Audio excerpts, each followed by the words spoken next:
get some sleep. An extra ear out on that. If it gets any close, like if it gets real close, make sure we're all up. Keep All one right, eye all right. open. Yeah, do I know where the direction of the sound is? It seems on the map. It seems to be coming from the. Well, I gotta do it like a compass rose on here. It seems to be coming from the north, which on this map is on the left side. Oh, There you go. hang on, I don't see the map real quick. Left side. Oh, okay. Okay, so that it seems to be coming from the north. All right. I'm gonna keep on watch for now. Okay. Luno, you have a tough time going back to sleep. As soon as you put your ear to the ground, it becomes much louder. You hear. You're surprised that no one else has woken up yet, but you definitely hear like a boom, boom every few minutes. It's like almost as soon as you drift off, there's another boom. Okay. I don't know. Don't want to wait. If I don't fall asleep, then I'm gonna, I guess, stay up. Okay. I mean, you could choose to continue to try to fall asleep. It's just, you know, I just want to point that out to you. Um, How bad am I close to being at a point of exhaustion? I would get one if I stay up if you stayed up all night, yeah, the rest of the night. yeah. Yeah. Okay. Well, maybe not the rest Well, of the I'm gonna. night, but yeah. I don't know. Hmm. You'll have to. We'll have to cross that bridge if you decide to stay up all night. No. Vid. I just. Okay. No, okay. Vid on your watch as Luna lays down. It does sound like it continues to slowly get closer, like really slow. Like it sounds like it's almost imperceptible how slow this feels like it's coming towards you until you realize that it's not so much um, erratic. You kind of it dawns on you after a little bit what's going on. Vid, roll me a nature check.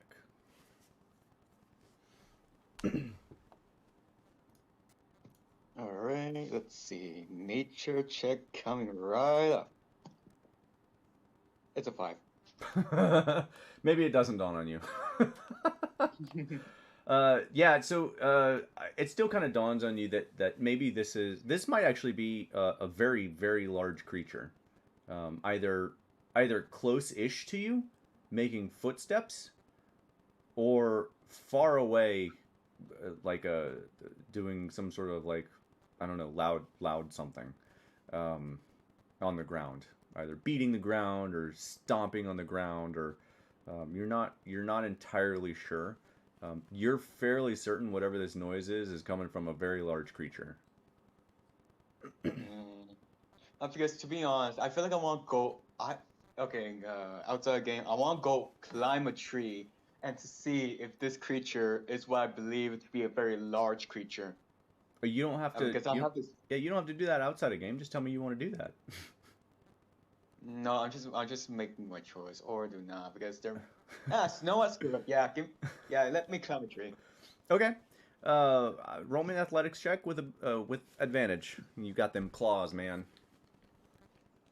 Okay, let's see. Athletics with advantage. All right. I got 14. 14. Yeah, you're able to climb the tree fairly easily with all the vines and stuff. You're able to like grab hold and come up, and you get to the top of one of the trees here, and look out to the north into the blustery snow that's like just whipping past your face at this point into the night. And as you get to the top of the tree, you kind of like the rustling leaves kind of dim a little bit as you get above the trees, and you can hear the sound of like a in the distance, fairly close, but if you had to guess, it's probably maybe 800 feet, something like that. But Is that close? yeah, that's pretty close. You still can't see anything, but you can definitely hear something now, making making very long, loud noises, almost think like whale noises, sort of deal. Just out into the night is what you hear. You no longer hear the thumping, but you definitely hear this now.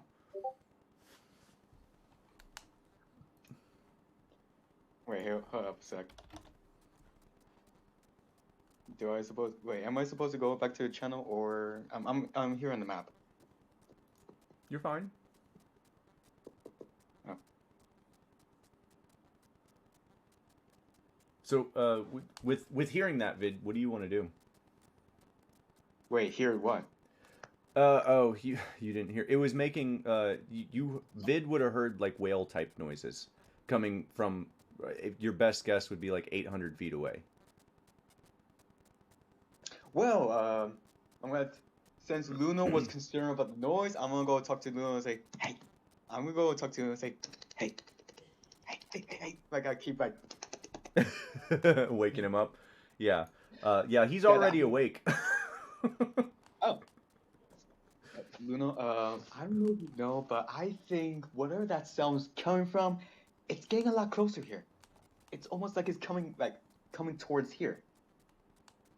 Been closer, been getting closer. Do we have time to finish our sleep before it gets here? Because I don't know. Like,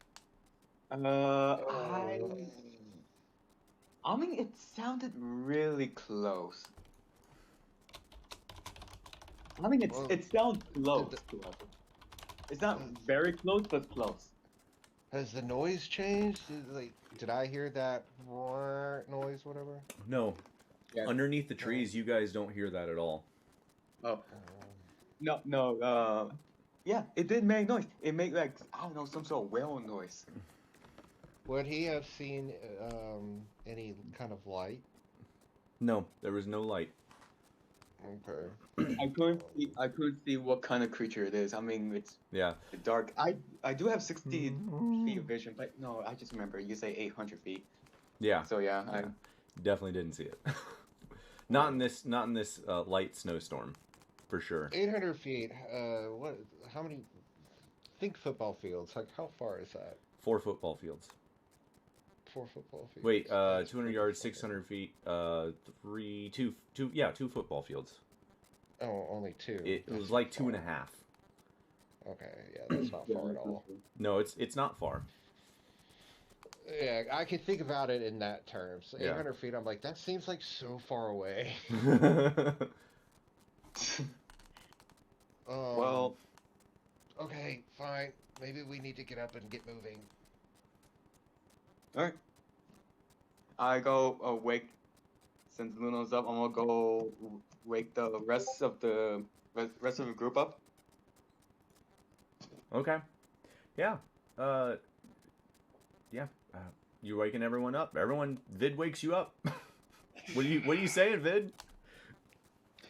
Guys, we need to pack our shit and go because there's something out there and it's coming towards here. And I don't think you want to know what that creature is because right now we just need to fucking go, okay? I go over to Nat and shake Nat. Nat. I was sleeping, damn it. We all were. Shut up, Shield.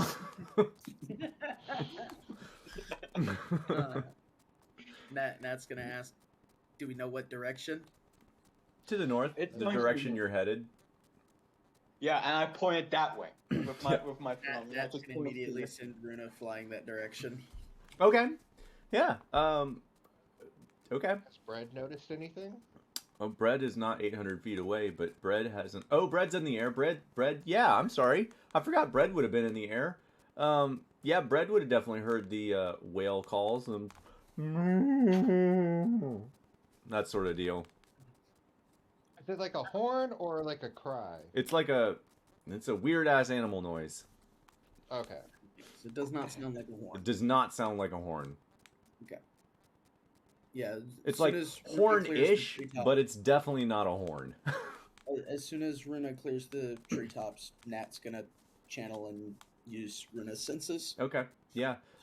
It's very jarring to be able to hear this weird ass noise. And she flies in that direction, and she continues flying in that direction until she sees. Oh, it's not that. Oh, hold on. A Really? kraken on land. Oh no, you jinxed that. That would be my nightmare.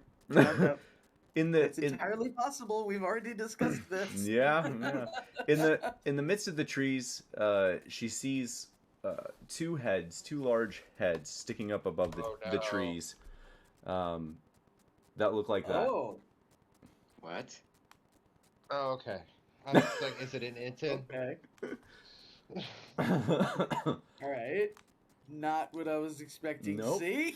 Nope. I like to keep things interesting. So that is what she sees about 800 feet away, and that is what is making the noise. They are gihugen. Oh. Giant. Yeah, Okay. they're gargantuan, mechanically speaking. Yeah. They're massive. The neck seems to be like 40 plus feet long. The head is probably 10 feet wide and long. This is a very large creature, and it's eating leaves off the tree. Oh. Okay. And you said there's more than one of them? There's two of them, yeah.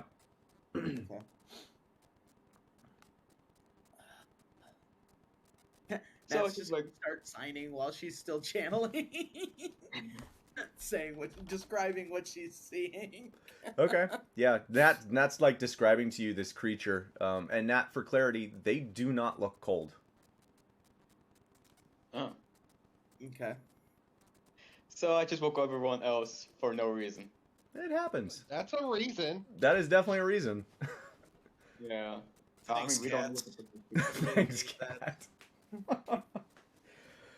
Yeah, we don't know. So the I creatures never knew. themselves don't look cold. Does it feel like warmer in the air as Runa's flying over there? Or? No, it's definitely still cold. Okay. They just seem to be unaffected by it. It doesn't seem to bother them. Okay. So we kill them and skin them and make clothing from them. Got it.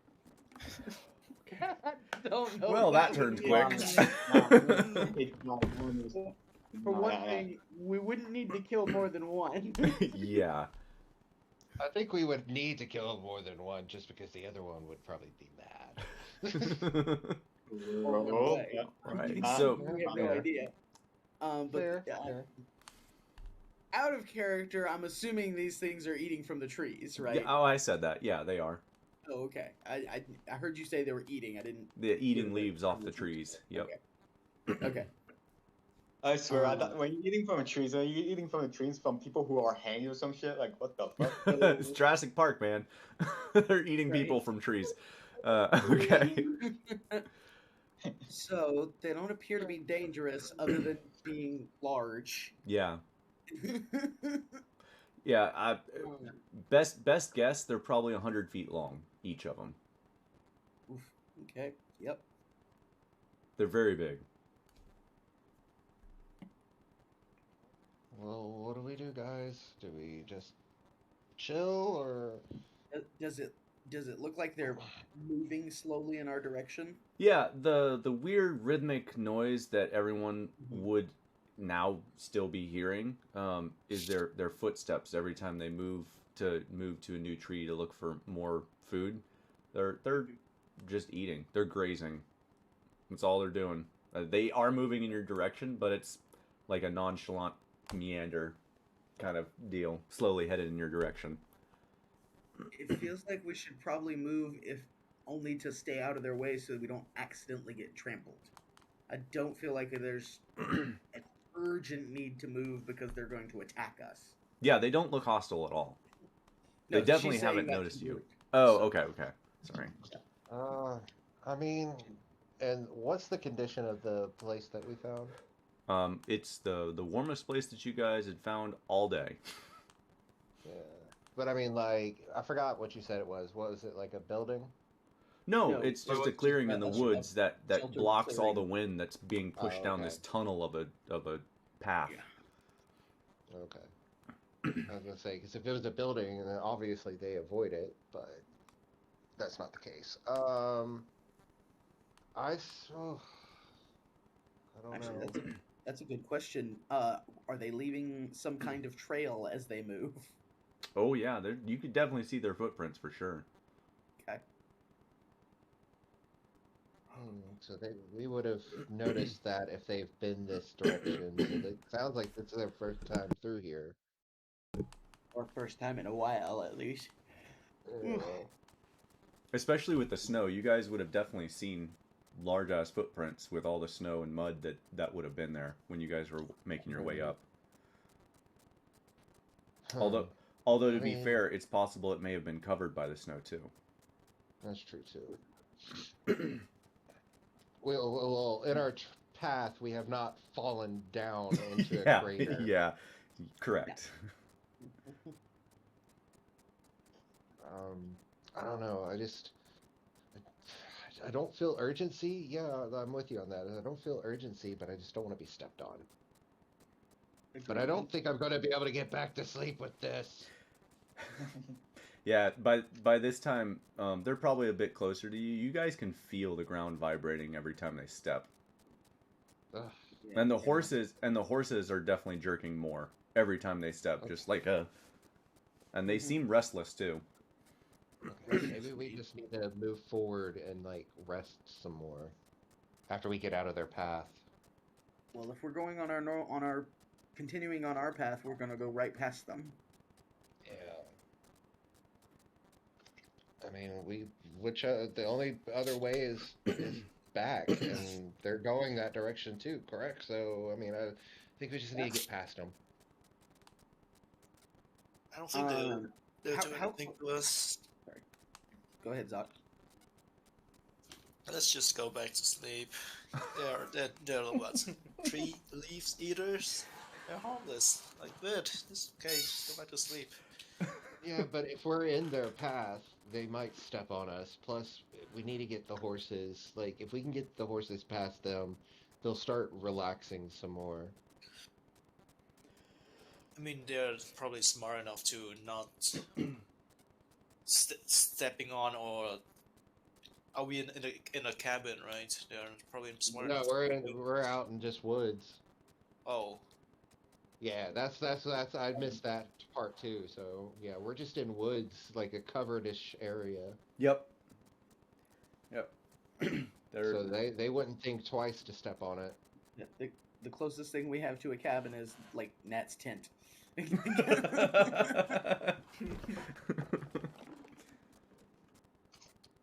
So like, yeah, I vote to like That at least said, I press don't know forward. how they past would it. react to the fire. Yeah.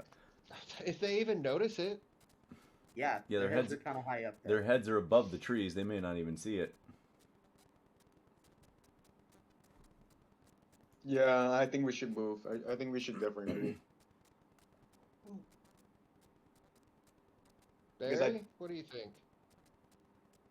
I guess we should move, seeing as I don't want to get trampled either, if they're really that big. Give the horses a chance to warm up a bit too. Yeah.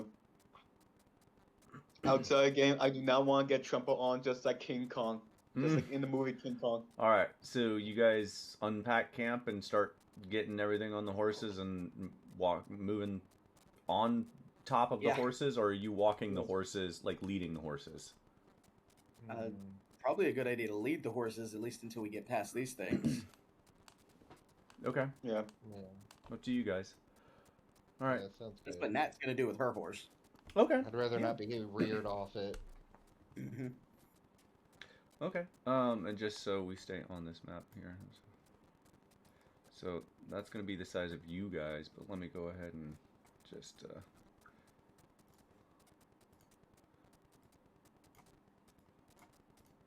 just so you get a scale of how large these creatures are. I'm not going to put all of you on the map. I just want to give you guys a general size. That is the difference in size. Oh boy. Okay. And they're actually probably larger than that. But they're probably more like that, size wise. Okay. Yeah, they're big. They're very big. Uh-huh. So I will. Making a new path. Yeah, I will go ahead Yeah. and mine as well. Alright. Hmm. Since I got everyone here. I'm not used to these Yeah, it's new tokens. new tokens. New tokens, New and tokens. I have a feeling we had to roll in. Well, I mean, you never know. It all depends on what you guys decide you want to do. All right, so you guys are leading the horses, right? What question? What's that red blob? That was your South? fire. That was your fire. Okay, okay. Yeah.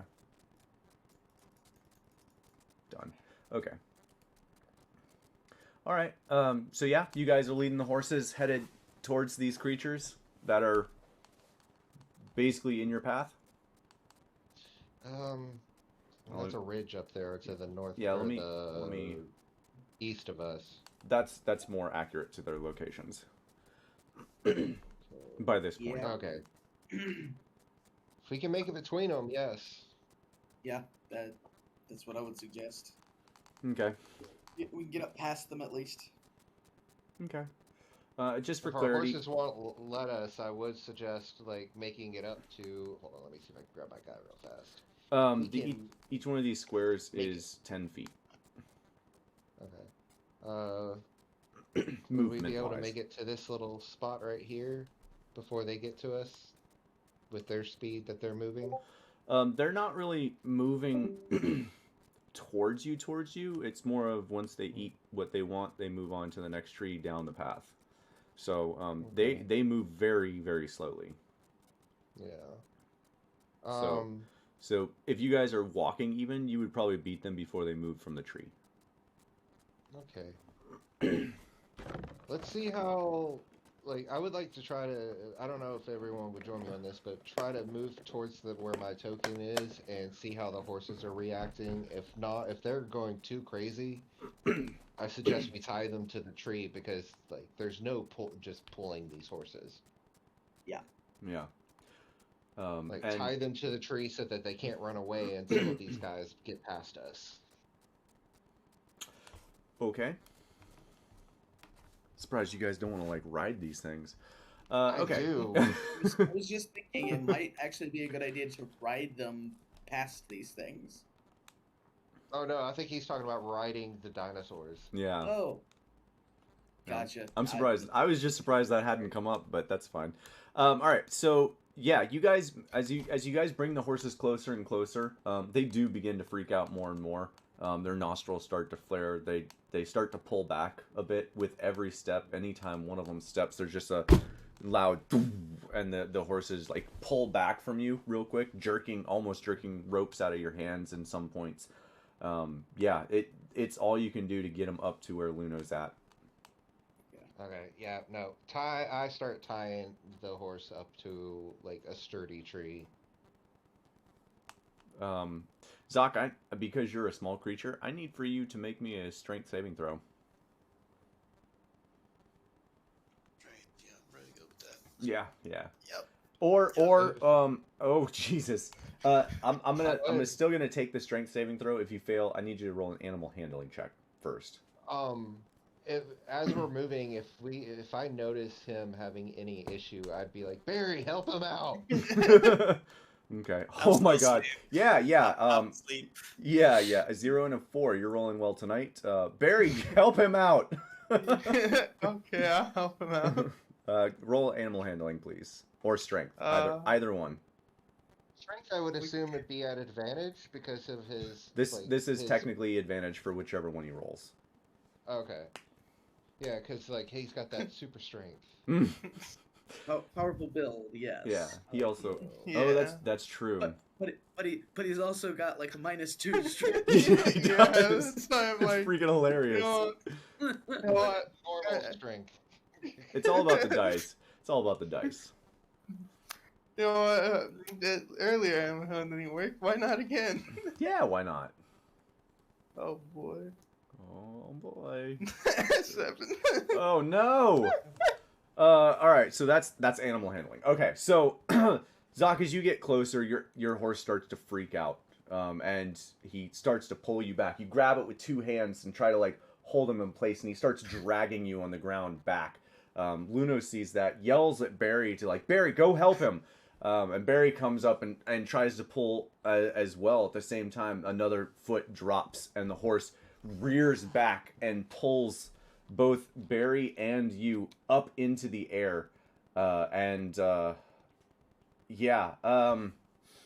you continue to hold on to the rope as the horse turns around to run? Me? Yeah, Zoc and Barry, you're both holding on to the rope that the horse just like is pulling you back. Like it's trying to run. I'll hold on to it. Okay, okay. It's I'll gonna be horrible, but I'm gonna hold on Yeah. to it. Zoc, Yeah, do you hold on? You hold on as well? Yeah. Oh, okay. All right. Jesus. I'm gonna give you an option. You roll me a athletics or survival check.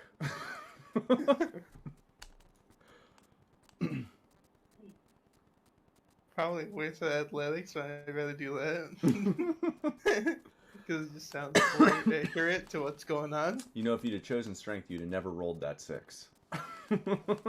You're right, it would have been lower. Yeah, it's probably true. All right, what you got here, Barry? Where's athletics? It's a -2, but you know what? It's accurate to what's going on. That's fair. Well, That's mine fair. is- Yeah, that is also accurate to what's going on. Barry, try as you might. As soon as that horse pulls up, you didn't have a great grip to begin with, and the ropes itself just slip out of your hand, straight through your hand, and Zoc, you go flying as this horse turns and starts running in the opposite direction of this, making it 60 feet per turn. Is anyone chasing Zoc, or Zoc, what are you doing? Shit, I'm trying to retake control of the horse. Okay. Are you like trying to climb up the rope, or how are you trying to take control? Yeah, climb up the rope and, I don't know, pull the rein. Okay. Isn't we'll get to that in a second. Then is anyone else chasing after Zoc? How far away is it from me? It's by the time you realize it, he's probably close to 80 feet away from you. I'm Depends pretty on sure when. that's having a hard enough time just controlling her own Mhm. horse. Yeah. I feel like I wouldn't. I feel like if I saw that, I would go back to my horse to take a check on it. Yeah. Because it's like, we don't want to lose 2 horses now. Yeah. Yeah. Have I already tied my horse up? I would say you would have, because you would have been the first one up there, working to get your horse up there. Everyone else is still working on tying their horse. I start chasing after Zoc. Okay, Zoc, roll me another athletics check, or I'm gonna give you a choice. You can roll me a sleight of hand, athletics, or acrobatics. Okay. Okay, that's a dirty 20.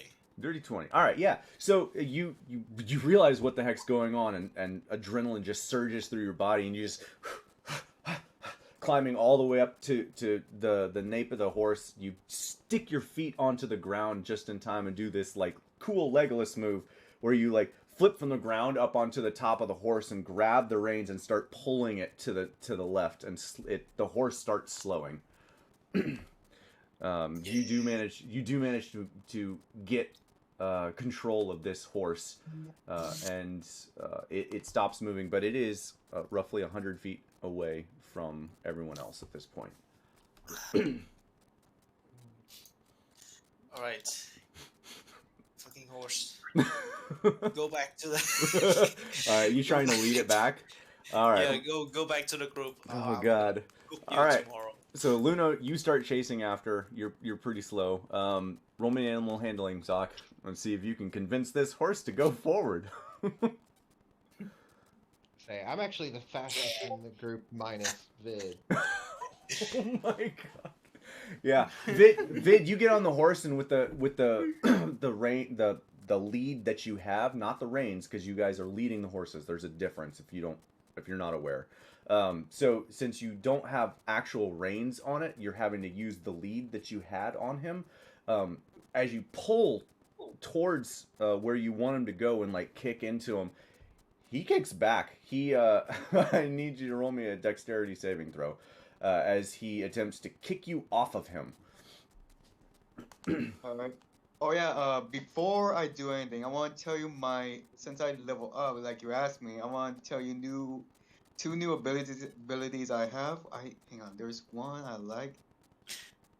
Well, hang on, Vid. Oh my God, Zoc, you got to get different dice, man. You're stuck on 4. So let's roll. Yeah. I'm gonna give you. I'm trying to give you all the chances I can get. Are you still? I don't see why I shouldn't fail. Yeah. No. My question is, are you still holding onto the rope as you fall? Fucking great. I roll for my dex. Wait. Dex save. Vid. Wait. Sorry, Vid. I was talking to Zoc. I don't know if I said Vid or not. I may have. You did say Vid. I did. Okay. I apologize, Yeah. Vid. Oh my God, that's why it was so confusing. I'm sorry, Vid. I didn't have to roll it. No, you No. didn't. It's No. fine. Okay. I apologize. That's gonna confuse the hell out of me. So Zoc, are you still holding on to the rope? I'm holding. Okay. The horse takes off again. And you take 4 points of bludgeoning damage this time as you are hit in the the hands and feet by rocks that are on this path as the horse starts galloping away again. Can I visually see it? Yeah, you can see Zoc.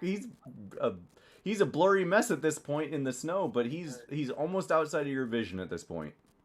I'm running 35 feet, misty stepping if I have to get another 30 feet. Okay. And I would say by this point, Nat and Vid, the two of you have your horses tied up. And my assumption, because Barry didn't actually say anything, is that they would have told you about Zoc. Would you have, Barry? If I'm okay. I feel like if I was in middle, right, of them, at least Nat would. Oh wait, no, the shield would have heard it, not Nat. Yeah. That little thing. But you would have told him like, hey, Zoc, Zoc's gone. Yeah. You know what? I feel like I would tell Vid Okay, you told Vid. because he would be faster. Okay, that's fair. So it's like, nah, he's fine. You're right. Yeah, he's fine. Yeah. Probably. Go When ahead. I'm within 60, when I'm within 60 feet, let me know. If I Okay. can get within 60 feet. All right. So you are moving. Okay. So and then that. I would say, if you're dashing your whole move, which is I think your movement is 35, right? Oh, 70. Plus So a 70. misty step, which is Plus- another 30, I think. Yeah. So you are able to move 100 feet pretty quick, which would get you in 20 range of like 20 feet or more of him or less of him. So you're about there. Alright, so when I'm there, I will cast Magical Darkness on him. Trying to do the blinder effect. Oh, for the horse. Yes. Jesus. All right. Well, let's see how this horse handles this, because. All right. Cool. It works. As soon as the horse can't see, the horse it stops moving, Zoc, and you're able to like dust yourself off a bit. Zoc can't see either. No. No. Yeah, there is a magical ball of darkness around you, Why Zoc. do you always do this? I don't have Fuck's Oh, sake. it works, didn't it? It doesn't matter, it sucks. Well, just... I walk over there and I like try to pick him up and put him back on the horse.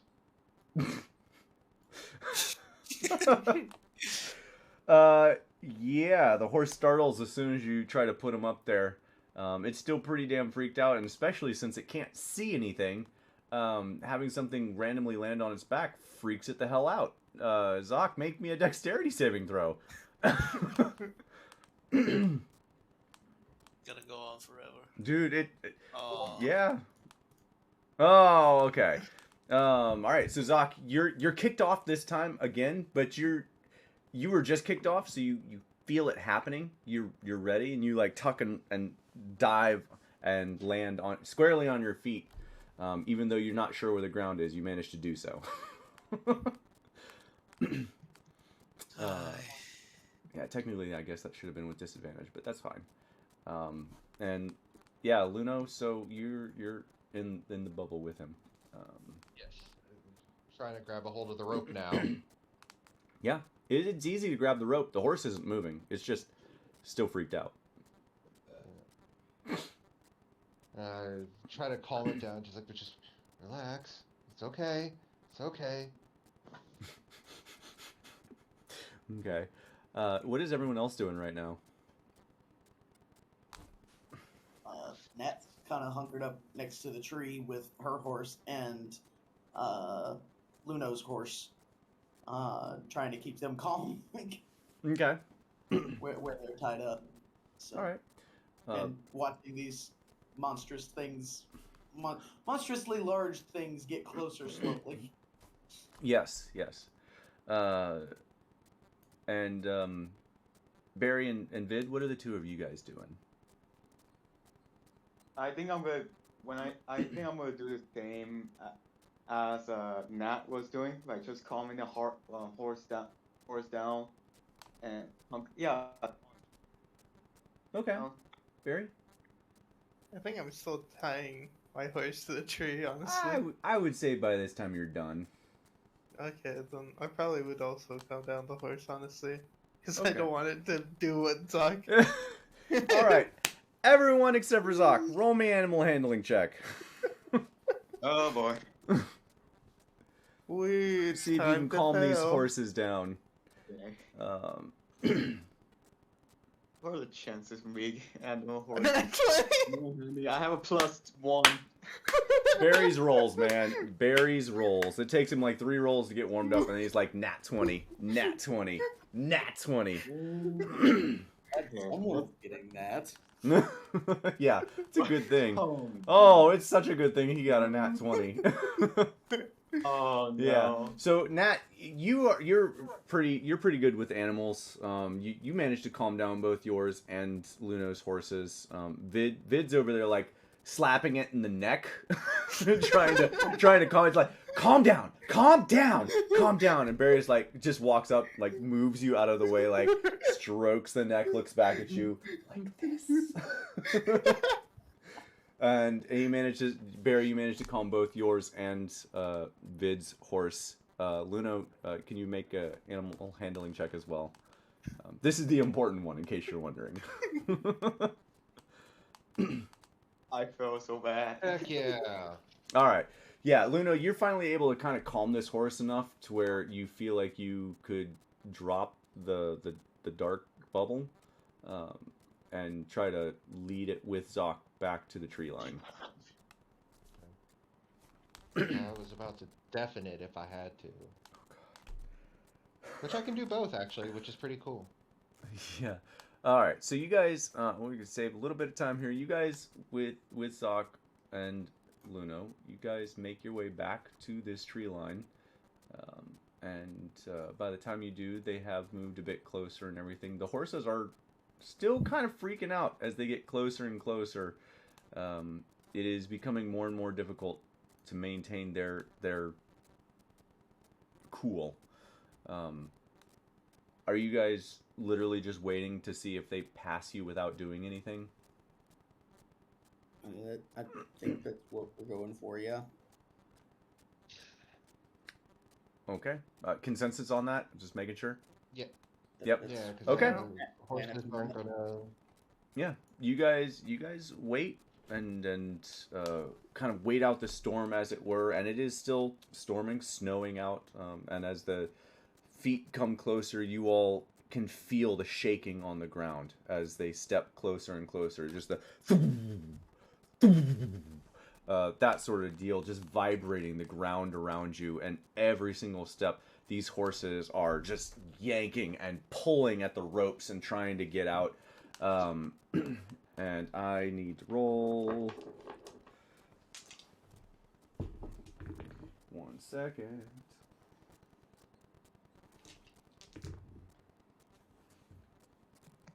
Wow. Okay. Okay.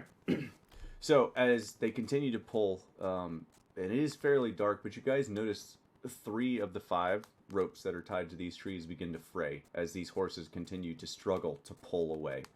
And they are, with all of their might, trying to run from these creatures. I would say, in order, let me get Luno's back here, because that's where I was. So Luno's, Barry's, and Vid's horses have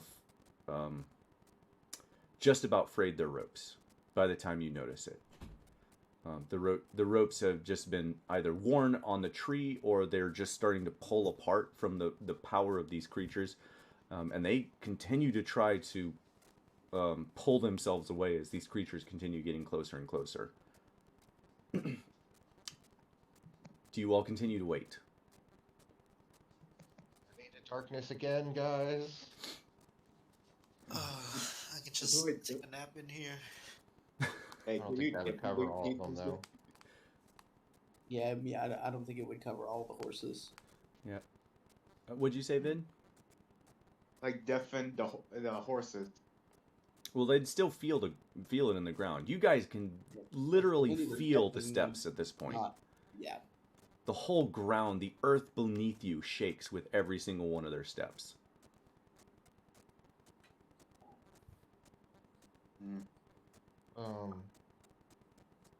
Let's say I'll take my rope and reinforce it if I can. Okay. Yeah, I'll let you do that. Survival or sleight of hand. Anyone else want to try to do that, or are you guys gonna see what happens? I'm gonna do a survival check. It's like, I'm tying that shit back up. Nice. How did you say Nat's horse is looking? Yours is fine. You were able to kind of calm it a little bit, so it's not pulling quite as much as the others. It was Luno's, Vid's, and I want to say Barry's. Barry had a nat 20. Oh, Yeah. Oh, okay. It wasn't Barry's then. Sorry, I was rolling in order, so it definitely wasn't Barry's. All right, well then, I would say it's Zox, because his horse is already freaking the hell out.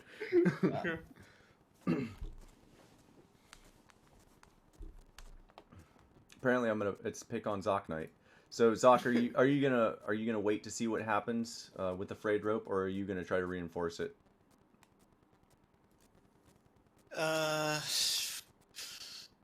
Shit. All right,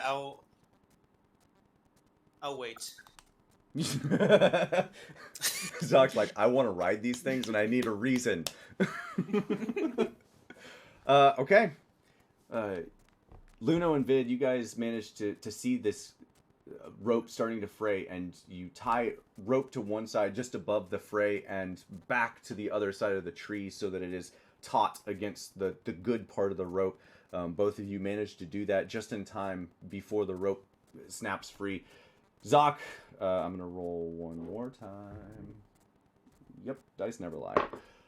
Zoc, your horse breaks free.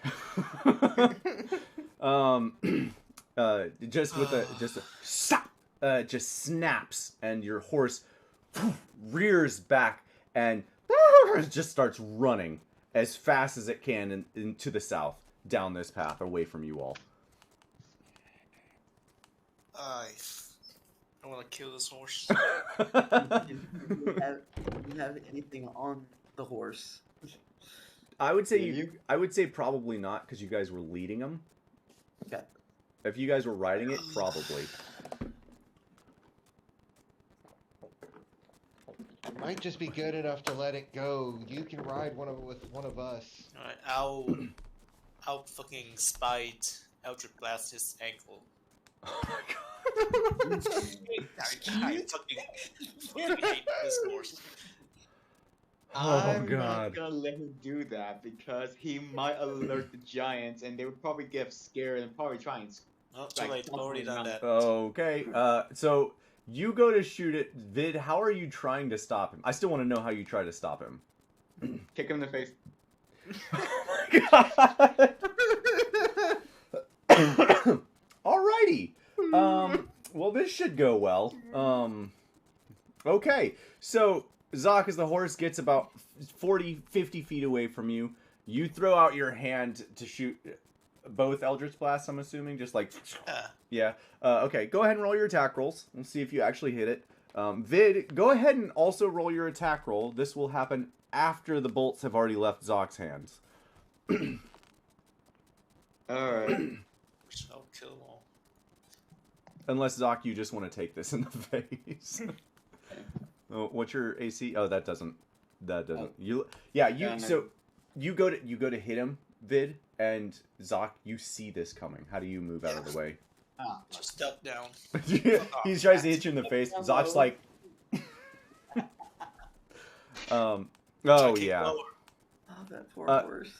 Question, just for clarity, because horses do not have a lot of HP. You are purposely trying not to kill this horse, correct? No, I want to kill him. Okay, go ahead and roll damage. Go ahead and roll damage. That's why I try and kick him in the face. Yeah, Okay, wait, this is how the party dies. Dude, kill the horse. The horse turns into a dragon and kills everyone. Wow. All right, That's so so funny. yeah, 15 is more than enough to do it. So yeah, out of spite, Zoc just like, God damn it, horse! Shoo, shoo. And two green bolts fly in through the air, through the night, and make this loud, gross sort of as it hits the horse and like passes through and hits the ground. Unfortunately, with the light of that, the brontosauruses see that. Both of them. As they're, or maybe not see it, but hear the whole commotion sort of deal. And they do actually look in your direction. Let me roll to see if they actually notice you. Oh, okay. What's your guys' passive stealth? It's a DC 10 plus your stealth modifier. Yeah. 20. Shit. All right. Wait, hang on, I'm where not- is it? I'm not good, and I also have disadvantage. Are you wearing your armor? Yeah. Heck yeah, man. He learned from Wait, last fight. Where though? I think Zoc sleeps with his armor now. I mean, I have my it's so armor when it is Vid. It is a flat 10 plus whatever your stealth proficiency is. Oh, mine's 21 then. Yeah. We were just woken up and are planning to move just a short ways and try to sleep again. So Nat would not be wearing her armor right now. Okay, that's I fair. got 11, no armor. Oh, you don't have to roll. No. It's this is a flat. You have 10 plus whatever your stealth modifier is. Ah, okay. I Yeah, got yeah. 16 then. Okay, cool. Nat All right. should be 15. Cool. So no one had below a 16, correct? Nat says a 15. definitely below. Definitely. How is disadvantage? Is -3, -5? Oh my god. Yeah, Zoc, what is yours then? Probably below. Depends on how much. Yeah, I negative want to roll disadvantage. Yeah. You don't have to roll for this. I just need to know your stealth modifier, and it's a. Yeah, but I have disadvantage. So But- how would you rule that? I would take your flat stealth modifier that I'm currently asking for, and that is what it is currently because I'm not asking you to roll for it. Disadvantage affects your rolls, it doesn't affect like passive abilities. Okay. Okay. It's 11. I mean 12 then. 12. Okay. So yeah. One of them definitely notices you. Actually, both of them notice you, Zoc. You're firing the damn shots. One of them, the one closest to you, Nat, also notices you. by I don't know how, maybe the shield shouts out, or like, you dumb shit or something like that. Probably. Like, what are you doing? And that both brontosauruses are looking in your direction as you guys like kind of like look back and look up. The shield quietly says shit. They still do not look hostile. Just for clarity, they look very concerned. Okay. I'm just Move gonna along, leaf eaters. guys. Nothing to see here. I think we should untie the horses and slowly back away from those things. The horses will run. The slowly backing up us, sure. The horses are safer here than trying to move them or let them just go. Like, they've noticed us. They don't seem like they're hostile, at least. So maybe they'll just, like, walk on by if we leave them be. But, like, adding wild running horses, I don't think that's a good idea.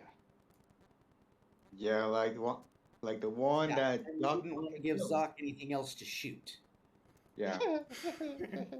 If he tries to shoot again, I will kick his ass. No, you've missed. Try. You missed know what? already. Kick my ass, come on. I'm here. Another time, another time. Another fucking time. I think I want to take my horse kind of away from Zoc. As you guys are having this conversation, you kind of miss the whole ground shaking sort of deal getting closer to you. I've been moving it slowly as you were having that conversation on the map, and as all of a sudden, the three of you looking at Luno and Nat realize that there is a very curious looking brontosaurus with its head cocked to the side, looking at the lot of you with the horses, and the horses are just absolute freaking panicked. It's just like looking at you, like trying to figure out what you are. I'll walk slowly to it. We've Like- never heard any kind of description of creatures like this before, have we? You probably have heard like rumors and stories of them, but you've definitely never seen them. Can we get, like, Can I a- find like a branch that has leaves on it? Yeah, you could do that. I'm going to try. Like you said, we heard rumors and stuff. I don't know, but I want to make a history check on those creatures. Okay. Yeah, go ahead and roll a history check. Let's see what you remember. 19. 19. So you heard rumors about scaly creatures of the north. They managed to live up in the cold weather, although they look like they shouldn't be able to survive it. They didn't have any sort of like fur or anything. The scale creatures just seemed to be, cold tolerant. Didn't matter to them. They were massive creatures, the ones that were seen. You'd heard stories about other ones as well with razor sharp teeth. You'd heard other stories as well about ones with horns and just these massively large creatures, impossibly large. And Walking into the land of the lost. yeah, you're standing face to face, almost literally with one currently. Yeah. Well, I'm gonna tell. Hey, I remember. There's like, do you guys know these rumors about big monsters just like this one? And I explained them the way you explained to me, Gabe. Okay. Like, I don't remember, but I see one right in front of my face. Not so loud. Not as loud as that. Not as loud as that. Okay, good. Are you trying to grab a branch there, Luno? Yeah, like I'll grab a branch and then kind of how I did with the horses in the woods. I'm just slowly like walking somewhat closer to it, and then like bringing my hand up holding the branch. Okay. Nat's gonna reach out a hand to Luno's horse to kind of help try and steady it again. Oh, okay. Is everyone else watching Luno do this, or are you guys doing anything else?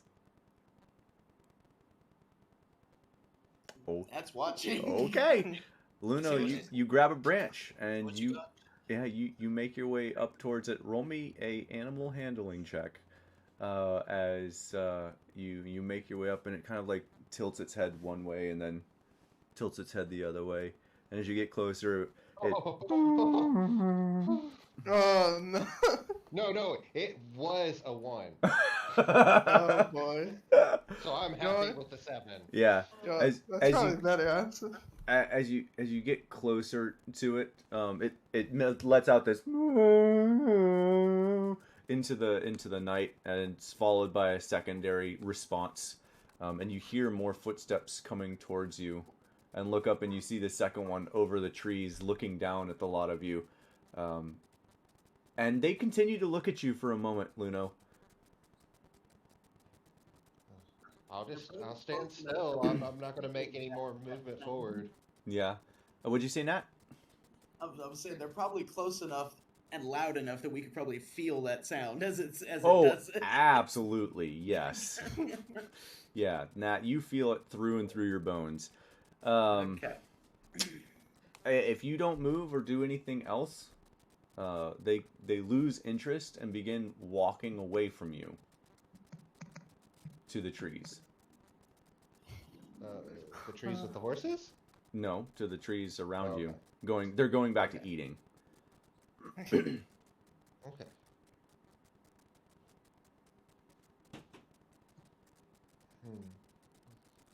Oh, we need to tough it out, guys. Kind of what we're doing. Okay. All right. Well, if you guys are just waiting it out, I'm gonna have you guys roll one more for realsy animal handling check, because these horses are about to lose their shit as they see these creatures. Let's see if I can handle mine again. Nat 20, Nat 20, Nat 20, or 1. 14. 14. All right. 17. 9. 9. Oh. Ooh, Oh, So no. We're down 1 horse. Oh god. 2. that's the 4. That's the 4. Zoc. No, Zoc, you don't get to make one. Yeah, that's Zoc's like, I'm doing it anyway. You get to make one. Want to be included? Hey, I said everyone. Believe it or not, Zoc saved y'all's asses. Because I was taking an average on this one. Actually, let me. Actually, that Sure wasn't it an may not. animal handling and been an intimidation from Zoc. Oh god, that would be. Animal intimidation. That's what that role was. Crap. Intimidation. I actually thought that was high enough. That is That has to be actually a skill. still not high enough. Even while you guys are continuing to try and calm your horses and chill them out, as soon as they see these creatures, they flip their shits. They just start pulling and pulling and pulling. And Nat, since you're an animal lover, you see that it's starting to do damage to the horse. That's how much it's starting to pull. Yeah, they are trying to break free as much as they can by any means necessary to get away from these creatures, including damaging themselves. Nat is going to reach over and, like, with her dagger, she's going to cut off the saddle on her horse that's holding her gear and stuff, and she's gonna let the horse go. Okay. I would give you. It's all visual. Yeah, I would give you an opportunity to pull your gear off before you do that. You're not losing gear by doing this. I'm not letting you do that. I'm letting no, it's like her whole thing is this thing's already hurting it, so she's gonna get it off as quickly as possible. Okay. Yeah, as soon as you cut it, it bolts. It just gone. Zoc, do you shoot at it? No. All right. Anyone else letting their horse go? All of them are freaking out. With my roll, did I notice if they were hurt too? Yeah, they're all of them are trying to that point, trying to hurt. Like they're trying so hard that they're hurting themselves. Get your gear, guys. Yeah, I probably would. Okay. Okay, is I'll everyone- follow Nat's suit. Okay, is everyone cutting their horse free? Yeah. Yes, I am. Okay. And just because I gotta ask, Zoc, are you shooting at any of these horses? Tempted to. Tempted to. All right. So you all cut your horses free, and watch them escape into the night with a little bit of rope hanging around their bridle bit, and they leave you. Unless you guys are doing anything with these brontosauruses, they ignore you. And you guys are able to continue on or try to find some place to sleep after this whole fiasco. What would you guys like to do? Definitely try to get more sleep because I'm done with this night.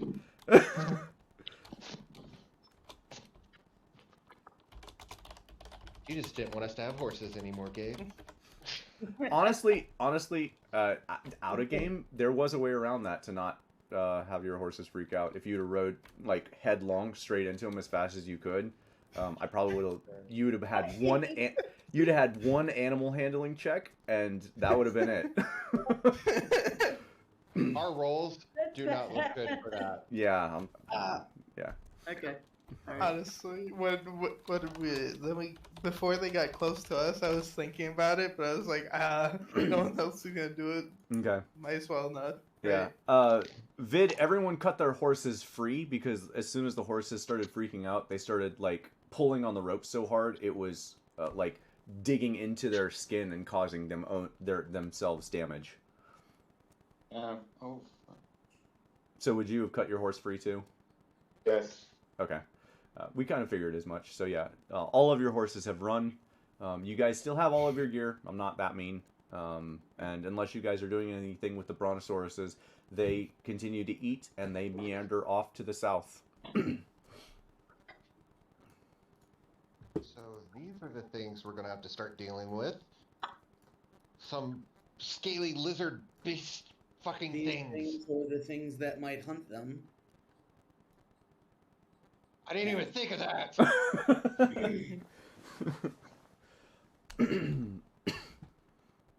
Which means Thanks, probably Nat. being on foot is not a good idea. Well, unless you can conjure some kind of owls. Not that character. Sorry. Oh man, good stuff. I don't think we've got much choice.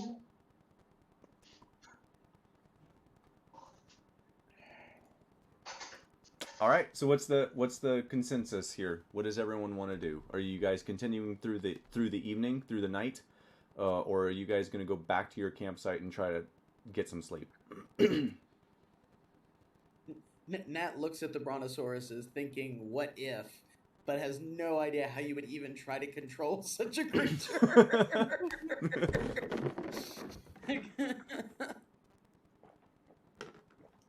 Yeah, it'd be. Me, my mind is going like.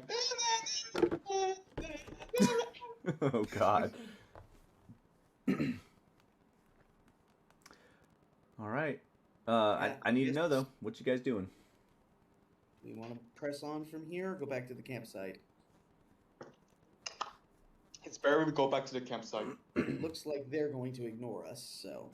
I said they're harmless. I just want to go to bed. Okay, let's go to bed. All right. You guys go back to the campsite. Yep. All right.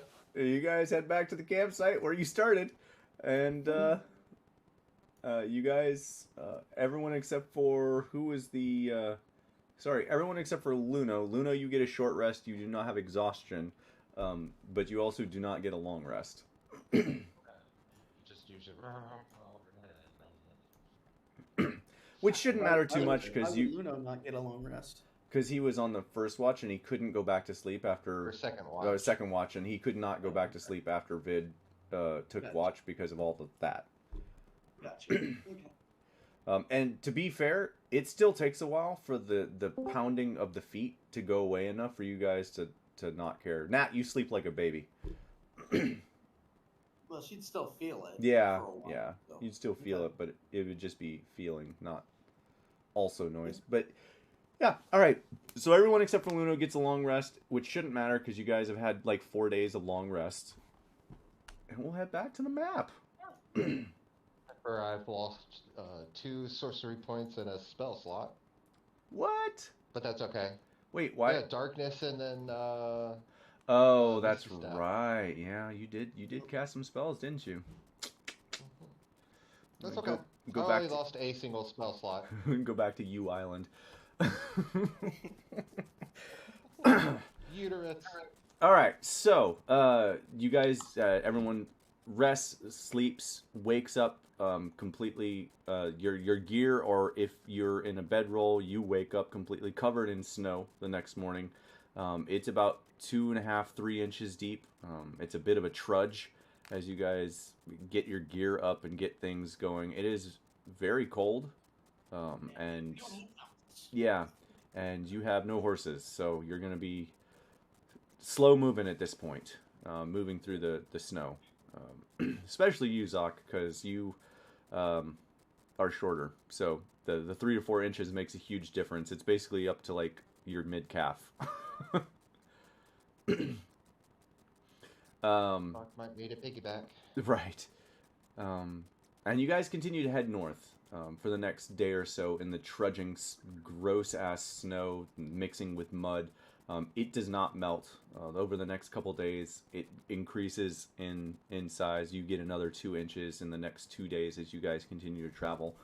And finally, after a full 6 days of traveling from when we started this session, you guys see in the distance, in the middle of the day, the snow is still kind of coming down a little bit. Where is my... Okay. Right. Okay, cool. Why is that not... Whatever. Right here. I'm going to mark it right here. On the left, you see a massive tree. Think like Fern Gully, like home tree. Huge, huge tree. It looks like 20 or 30 trees that have grown into this one massive tree that goes up almost 300 feet into the air. It looks to be about 150, maybe 200 feet wide. And it is It's like beautiful. multiple trees growing into one, huh? It looks like multiple trees growing into one. Okay. It's a tree that's just tree like it's just never been treed. You see that? Oh, You see that to the west? Why am I getting lemon juice? Oh, open. She comes in. She just hands me a bottle of lemon Okay. juice. I'm like, why am I getting a bottle of lemon juice? Oh, good stuff. All right. There we go. All right. So you find the tree to that you were told about by Beatrice. A large tree that seems to be growing into one. A whole bunch of them growing into one. You look to the left, or you look to the left. You see that? You look to the right, and it is deep forest. There is no path. But that's the direction she told us to go. That is the direction she told you to go.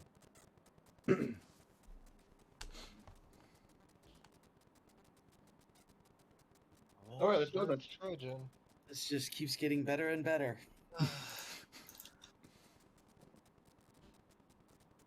All right. You guys continue trudging. All right. Cool.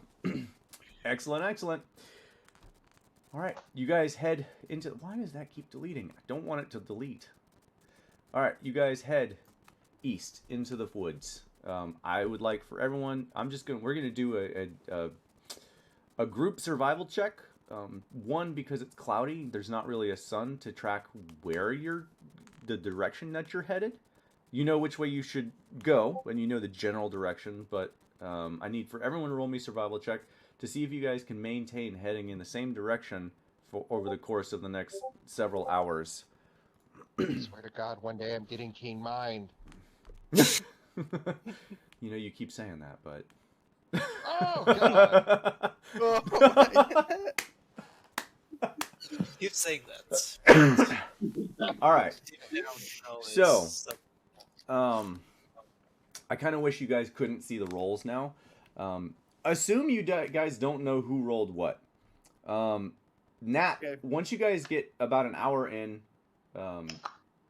you kind of lose your direction, and you look around and you ask Vid, and Vid's like, "Yeah, we go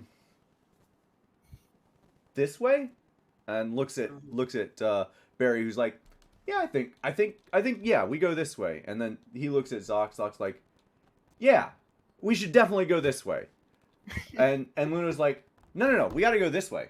It's definitely this way." Is it? No, it's this way. Luna, basically, you're giving the opposite direction of where everyone else wants to go, and you were 100% certain that is the direction you guys need to go. Like, there is no other way but this way, guys. no possible way other than this. This is one of those. That's why I said this is one of those instances where I wish you couldn't see the rolls. I mean, you can totally just have us roll to you. Yeah, I should have had to do it for this one, but that's fine. I didn't think about it. Oh gosh. There's no telling me otherwise. This is absolutely 100% to the dwarves. I've never been more sure. Yeah, to be honest, I'm really not sure. We'll just go with her. Anyone trying to convince anyone to head in a different direction? Because right now you guys are like an hour or two in, and you're kind of like at crossroads. We should go this way. Definitely this way. How are you going to figure out which way you're going? We're gonna have to come to some decision. We can't go both ways. Mm, Play rock, paper, scissors. agreed. Y'all are just a bunch of idiots for not listening to me. I mean, come on. You guys are You know, I just got called an idiot. Zoc, lead the way. oh, okay.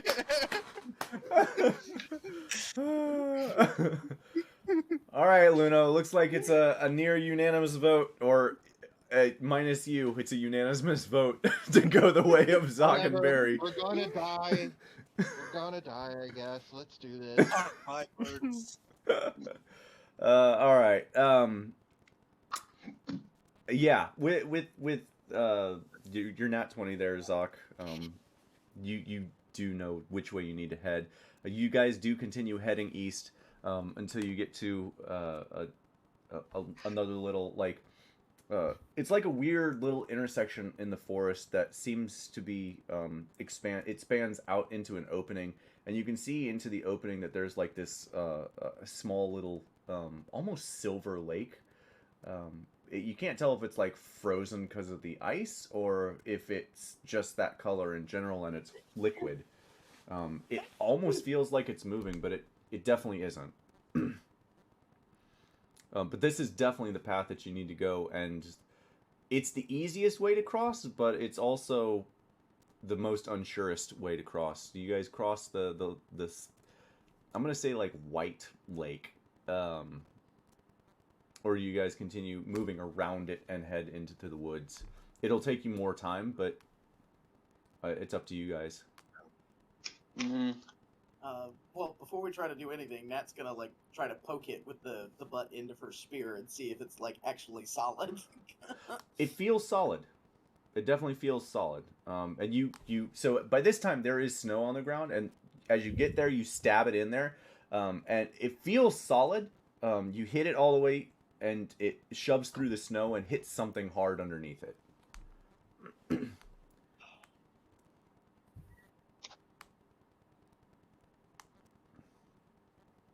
But we can tell it's like a lake pond. It's probably a setup. lake. Yeah, there's like a dip in the snow where this is like resting. It's definitely a low low point in wherever this is at.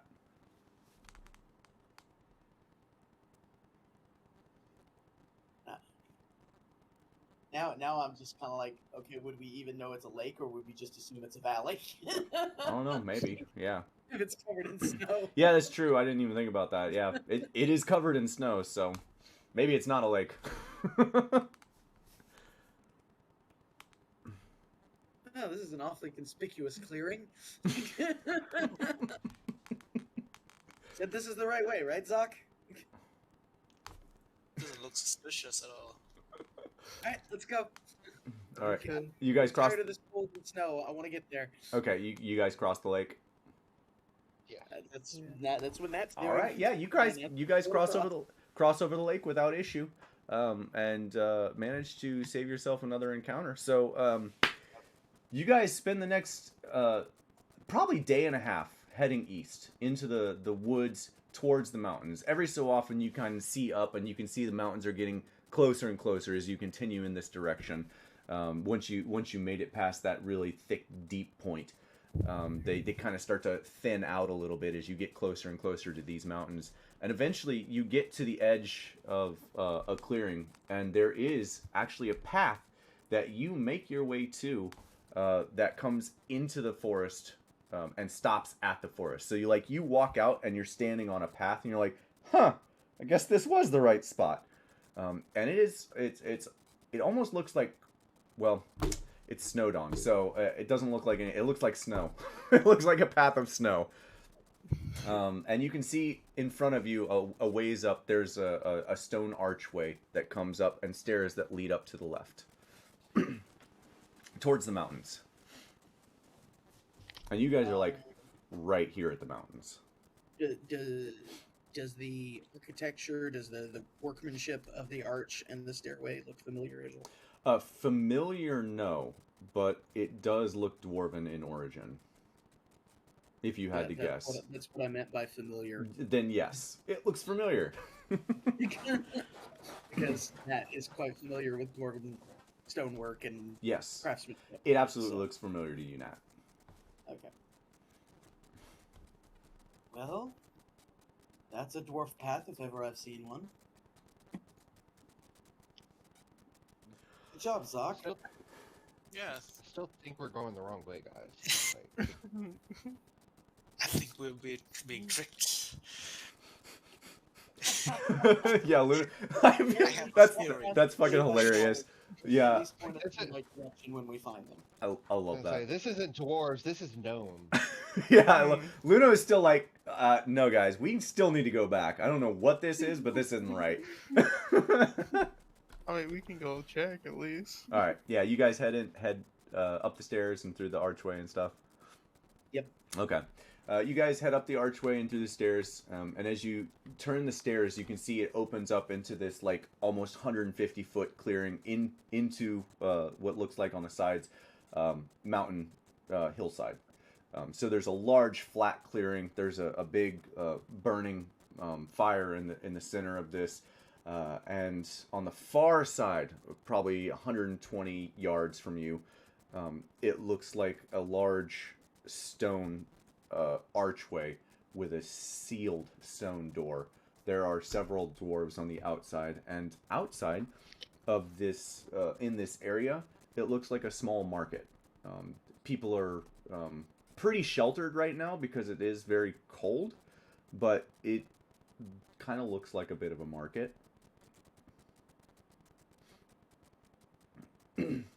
Mountains. In like just a like a gulch, like Yeah. a ravine. Yeah, like it's a little a flat opening in just before you would get to the base of a mountain, like a really steep mountain. Cool. All right. And the arch with the sealed stone door is like in the side of the mountain. yeah, Gotcha. it's Okay. pretty clear that you guys have arrived where you were supposed to be heading by this point. Sorry, Hold Luno. out for Luno.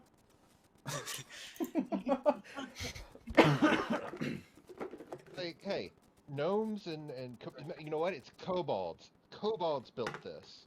It's all a trick. Actually, I want to see some question. Are kobolds even smart enough to build all this? What the fuck? Kill you, cat. Oh god. That Zoc vid relationship, love-hate Very relationship for least sure. there's a fire down there. I'm going down. Isn't even coming with me. I'll go. It's up. Sorry, I wasn't clear on that. From where you guys, it's upstairs to a flat plane where at the end, like straight ahead of you, at the far backside, are stairs that go up even further into this large archway. Everywhere else on the sides around you, as you make your way in, there's a fire in the center. Everywhere else on the side kind of looks like merchants and that sort of stuff. Really ragged looking merchants. I was assuming, like, as we reach the top of the stairs and we're seeing this flat space. Yeah. So I'm going in. I gotcha. Yeah.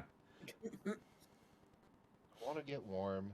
Like, Okay. this is crazy, but let's go. All right. It's better than nothing, right? All right. Cool. As you make your way up I closer. would suggest keeping weapons sheathed. looking at Zoc. All right. Why are you looking at me? Yeah. Non-threatening, like we want to be friends. All right. So you guys head up into this, and as you guys get closer, you realize that the stands are empty. There's no one here. It looks like a market, but this is, for obvious reason, there's no one here. There's no market here anymore. This looks like it's probably been abandoned for a bit of time, maybe months, maybe a year. Probably, if you had to guess, around the same time as all of the issues started, if you had to guess. Gotcha. So there's no one here except for a ragtag. Well, it's not even a ragtag. It's actually a very well armed set of dwarves in front of the door. Very. Yeah. Go ahead. Okay. What were you saying? No, I was just acknowledging, like, they're right there immediately in front of the door. They're not like wandering the No. stalls or- Yeah, they're obviously guarding the door. It is definitely a small contingent of well armed and probably veteran dwarves. I'm assuming you guys continue up past the fire to them. Well, stay at the fire until we're nice and toasty. Nat would probably pause next to the fire and just kind of wonder, okay, if nobody's milling around the market, why is the fire lit? Well, if you had to guess, it's probably to keep the dwarves that are outside still warm. Okay. Yeah, that makes sense. All right, so you guys warm up and start heading towards the dwarves. Nat for sure would, yeah. Okay. And as you guys make your way up from the fire, you can see them kind of like looking back at each other and like talking. You can't make out what they're saying as you make your way up. It's kind of muffled. But Nat, as you get closer, it's definitely dwarven. You catch like a tail end of a we'll see sort of deal as the last bit that you hear is we'll see as you get close enough to hear what they're saying. And as the last bit you can read. Yeah, read. Yeah, thank you. As you get close enough to read their lips, and you come up, and the dwarf that's obviously the leader of these other four. Hold! What are you doing here?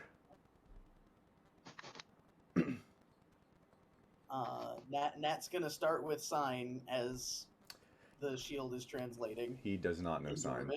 Dwarvish. Yeah, he does not know sign. Okay, once that becomes apparent, she's gonna stop doing that and just use the shield to translate for Dwarvish. So. Okay. What do you say? Greetings. We come from brain fart. Olbak. Seeking refuge from the cold for the moment. He looks at you, squinty eyes, and you hear that, man? They say they're from Olbak. They traveled all this way. Where's your leader? You get the sense he doesn't believe you, that you're not one of the taken. You know what?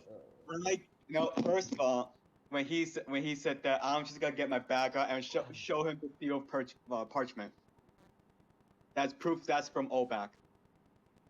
Oh, what's that you got there, kitty cat? Hey, Nat, can you translate that this is from Olbak, from the counselor? Message from the town council of Olbak. What sort of game are you playing? All right. Thaumaturgy, rumbling in the ground, and booming voice. This is no game. Roll me an intimidation check. Ooh, it's spicy here. Serious. Yeah. Not a good option. Nat ain't playing no more.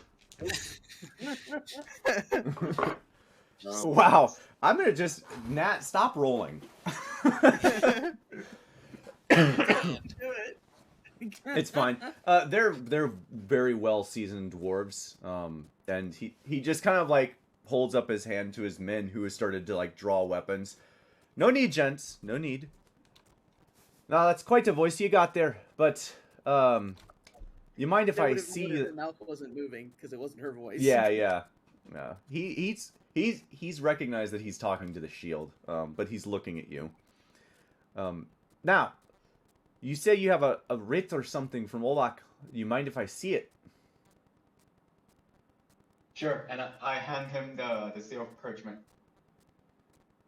All right. Yeah, he takes it. He looks over it and kind of like rolls around. Well, it is sealed. That's for certain. And kind of like walks over to one of the other guys, and you hear like muffled, like, "Hey, you know what this? Like that sort of muffled, all in Dwarvish. So, Nat, you don't hear anything, and you can't see their faces. And he comes back. This is the seal of Volbach. Where'd you get it? From Olbak, from the council. But who? He still doesn't believe you, by the way. It's pretty clear that he does not believe that you are who you say you are. What was our dwarf friend's name? I'm not saying it yet. I forgot. Beatrice. I've forgotten. Beatrice. Okay. No, don't say her name. No, Don't say her name Yeah, yet. he's not gonna say her name. He said that. Yeah. Yeah. We were sent by Barnaby Holdren, Rolnai, and Helga. All three council members. Rolnai. He's trying to gain an audience again, eh? Well, gents, it looks like we have some visitors. Do you think we should let him in? And the four other dwarves just kind of look at you. And they all shake their head. Nah, I don't think so. So, I'm sorry you traveled all this way, but it seems that we're at an impasse. My men and I don't think you should rightly be in here. This is a dwarven city. We're well fortified, and there's no real reason to let you in. So, unfortunately, you all should just go and head on back to Olbak. I shouldn't say her name. Anyone trying to convince them otherwise? I don't know what they're saying. You know, Is Nat... Yeah, question. Is Nat translating this? This has been all in Dwarven, by the way. I want to tell to Nat that. Yeah. That Well, the shield would be, but yeah. Okay. What'd you say, Vid? I want to talk to Nat. Probably whisper like, "Hey, should we tell him about the kraken we have to deal with?" Do you really just like lean in and whisper that to Nat? Yes. Yeah. Oh wait, no. Yes, I love Vid so much. Yeah, you guys all see Vid like lean. You guys all see Vid lean into Nat, and you guys hear him whisper to her, "Hey, should we tell him about the kraken?" And Vid leans in, and you're like, she like turns and looks at him like, "What are you doing?" I completely forgot. No, should I tell her? Hey, now should we tell him about tell him about the Kraken he had to deal with back in All Belt? I don't think a Kraken is gonna impress the dwarves. Hmm. How about they Uh, just? Can you translate to have at least one of us go?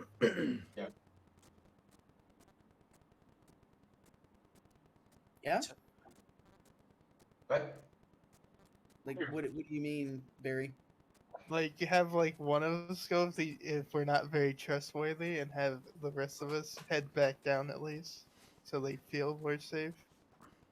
Maybe we can strike up a deal with maybe helping them with whatever the fuck that's. Yeah, they got a problem in the They deep. got a problem down there. Wait, guys, do we have any, how do you say, trophies from dealing with the squid head guys, or we didn't even get a single one? No. If I remember. Nat, That's left back at the thing. as you guys are having this conversation, Nat, in Dwarven, your shield translates back to you from in Dwarven, from the dwarves.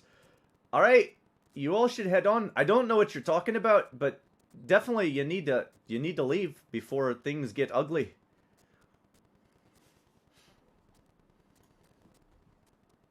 I don't know what that is yet. We don't hear that. You don't I mean, we hear it, that. but we don't They're hear definitely it. saying something to Nat, but you don't understand what it is.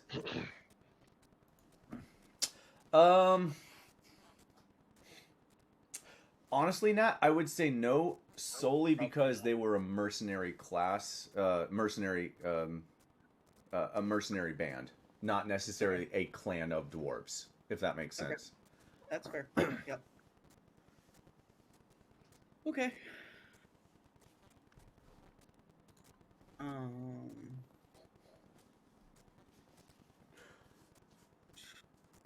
Okay. Want to kill the things in the deep down. I'll even say that to Nat. It's like, I want to kill him. Let's do it. Let's fight. No. We heard mention, as part of the conversation before we left Olbak, that you might be having some trouble with something that was released from the deep. Where did you hear that? Who told you that? Does it matter if you're not going to let us in? I suppose not, but I'm curious all the same. I'm trying to remember what her last name was. Bozeman. Bozeman, that's right. One Beatrice Bozeman. Can't say I've heard that name in a long time. She's still alive. Yep. Well, good for her. I I mean, didn't expect that little lass to last more than a year. Well, she's not wrong. But so let me get this straight. You all think that you can traipse in here and deal with something that we've been trying to deal with for 60 years, and you're just gonna come in and sweep it away like nothing ever happened. If it'll get us inside, we'll take a shot at it. God damn it, do y'all not speak common? Roll me a persuasion check, Nat. I'll give you with advantage. I'll give you with advantage for this. Okay, actually, Yeah. that's not too bad. Yeah, go ahead and roll with advantage anyway. I'll even say that out loud. Okay. It's like, do y'all not speak fucking common? Yeah, he looks at you like, the hell is he yelling about? Complaining that you're only speaking Dwarvish. Why would we need to speak any other language? No reason. Alright, fine. You convinced me. I'll tell you what. Me and my lads here, we'll let you in the doors. You need to head to the palace to speak directly with the what did I name him? I do not have it in front of me. Give me one second. I have this. Hold on one second. Our advisor Kelm. Yes. Yes. What was the name that I gave? Advisor Kelm. Keln. Yes. Thank you. Yeah. Head inside and speak to the king's advisor, Keln. As advisor Kelm, like before he can say it. Yeah. Hey, do I I get my parchment back? Get your what back? Because I still need to deliver to him. Yeah. Oh yeah, we'll need the writ back. All right. Fine. He hands Unless you want to come with us to deliver it yourself. No, we are not able to leave. We've been tasked with guarding the gates, unfortunately. So here's your writ. Hands it back to you, Nat. Fine. Okay. Men, open the door. Make sure you head straight to the council. Don't head anywhere else. It will only cause trouble for you. And take this. And he hands you a small little token. It almost looks like a little coin with a dwarven head on it. If anyone stops you, you tell them that you're headed to see Kelm, and give them this, and they'll let you in. Fair? And to be clear, if I hear of any sort of trouble coming from you or your band, you can consider yourselves outlaws, and we will find you. Noted. All right, men, open the door. And the door's open for you. And you guys are unwelcomed into Kelmoran. Let me get the map. All right, where is my map? Where is my map? Holy cow, I didn't add that one either. What is going on with me? All right, this one might take a minute to load, so... Oh, or not. Cool.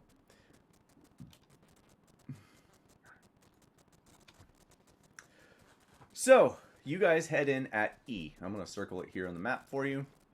You guys enter here.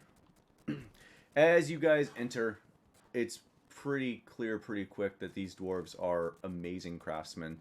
The entryway, the hallway that you walk into before you make your way in, even into the city proper, or the out city proper, is lined. It's 60 feet high all the way up. There are massive dwarven statues on either side, with people that are, it looks like they're praying to them, kind of standing right there. And they go on for about 150 feet straight down this massive hallway, at the very end of which is a large archway that opens out into an opening into this cave system. I'm assuming you guys continue on without talking to anyone. Well, before we get away from the doors, he's going to ask the guy, all right, how do we head straight to the council? Ah, right. All right, so you're going to walk in, you're going to get... Need to get lost on the way. Right, I swear I wasn't trying to do that. And he, like, winks at one of the guys. Right, so you walk down the Great Hall, all the way to the end. Follow the path to the right. That'll lead to another crossing.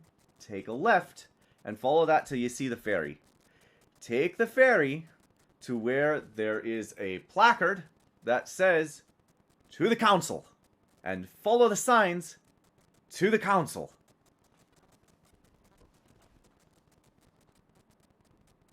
Do I need to repeat myself? Placards. Really? Signs, yeah. He says placards, but signs. Mm-hmm. It's like any other major city. It has signs for important areas. Yep.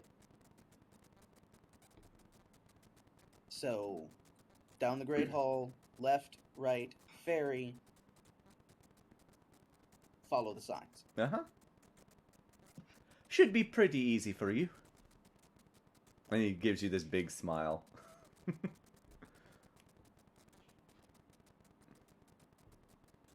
Thank you. Not a problem.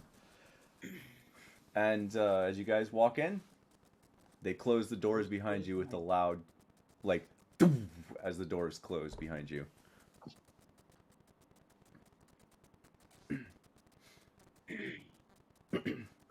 And you see all the dwarves that were praying at these large statues in front of you, all turn their heads and look at you. Some gasp, others continue about what they're doing. Most just kind of stop and stare for a bit, as if they've never seen anyone other than a dwarf in their life. Mm-hmm.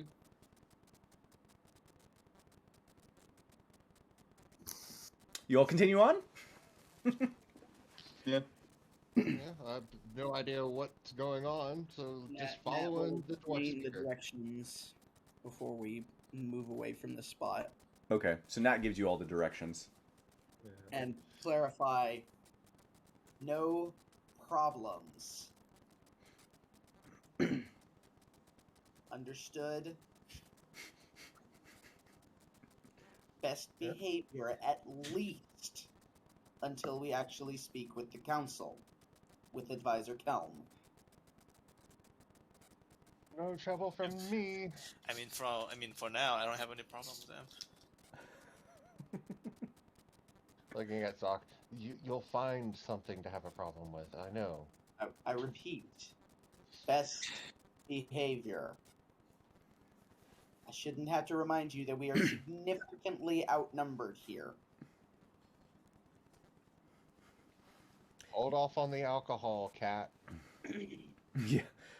Nat, you would be, unlike everyone else here, you would be keenly aware that every dwarf, as they are brought up, knows how to fight.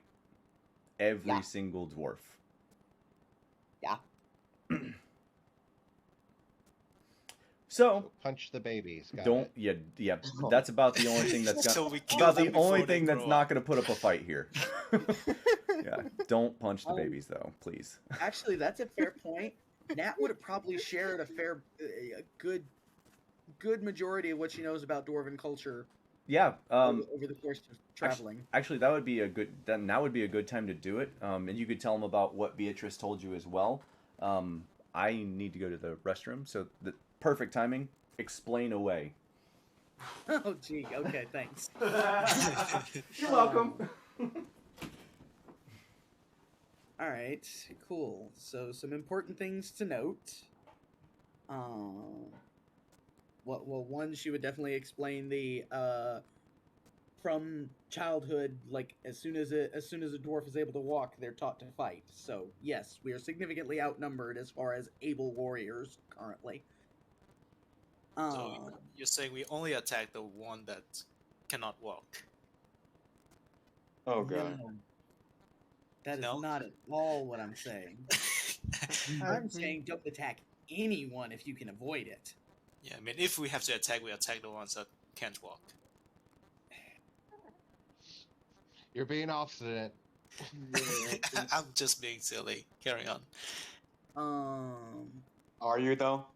Apparently, the dwarves of Kelmoran operate under a caste system, with the noble caste and a lower working caste, and there is also apparently a casteless grouping as well. Beatrice wasn't very clear on exactly what that distinction is, but there is apparently a strong caste system, so we need to be aware of that. What's a caste? Like a class? A more rigidly, strictly defined class, yes. As in upper class, lower class. Okay. What does the lower class do? Apparently, they're the working caste. So Nat, you would know that the lowest class is the casteless. Yeah. And they are not the working caste. They're basically beggars. Yeah. What was the high They're class? not even allowed to work. Right. Oh, they don't even have the work permits. Okay. Yeah.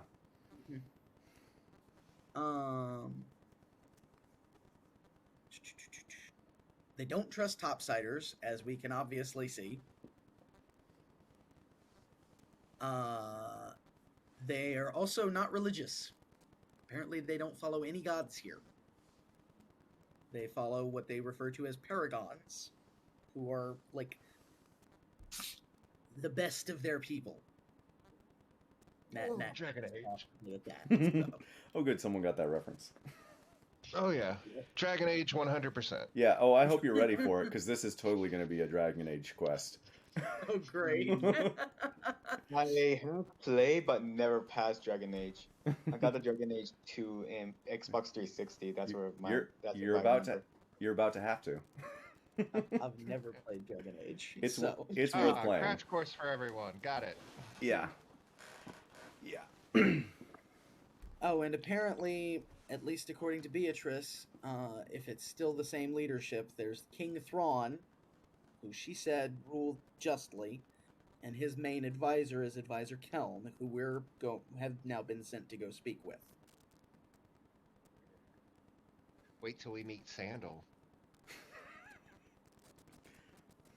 That's not his name, but yes, there is a bad son. Oh, this is no joke. I absolutely ripped these quests straight from that game. I will just be flat out with you guys. This is gonna be flat. If you've ever played Dragon Age and you know these quests, this is where you're about to head. I've forgotten, so this is gonna make me feel good. I'll remember eventually. Good. Okay. I do have a question. Like out of game, I do have a question. Yeah. Are all dwarves being like assholes? No, not all dwarves are assholes. Just apparently these. They have the tendency to. Generally speaking, dwarves are stubborn and pig-headed, and they, when they think they're right, they will fight to the bitter end to prove that they're right. Mm-hmm. Often come across as arrogant in the process because they think they're right. Right. Yeah. And in their defense, their culture is like superb, like practice and perfection, like mastering whatever craft they put their hands to, whether that's warfare, that's smithing, stonemasonry, any of that. It's super focused. Yeah, and it's fairly obvious about what Nat's telling you here, based on the craftsmanship of the work around you in this great hall. I mean, it is impeccable craftsmanship. Every single thing in this hall has been hand carved from the mountain itself. Or at least it looks hand carved. All right. So, should we get going? If you think we can afford the armor or weapons here, yes, Luna. Oh, just wait. I've got a thing that I can maybe barter with. Wait, hang on, Luna. Do you still have that painting? Yeah, you back away. Honestly, yeah, no, We're not doing any bartering or trade until we speak with Advisor Kelm. Let's go. Okay, but let's not let Vid do it if we're actually gonna do that. I remember last time he tried with dwarves, it wasn't ending well. Oh, that's right. With Bofel. Oh, yeah, that's right. Oh, God. Really? Do you really have to remind me of that? Okay, Nat just leaves you guys as you guys are talking. And basically everyone who did not go back to praying as you guys walk this hall are making their way, or are staring at you. Not making their way. They're staring at you as you pass. And Nat, since you're the only one and you can't necessarily hear it, your shield kind of translates some of the verbiage as like, oh my God, who are they? Like, why do you think they're here? That sort of deal. What's going on? That sort of deal. Yeah. And based on their clothing, you get a sense that these are all casteless people. They look like dwarven beggars, peasants. So their attire is shabby. Yep. Not nearly the well kept and well maintained that Nat is very familiar with. Yes. So. Yeah, they are very not well off. Okay. I'm gonna say Nat is careful to keep any of the iconography on her armor and everything covered with her cloak for right now. Okay.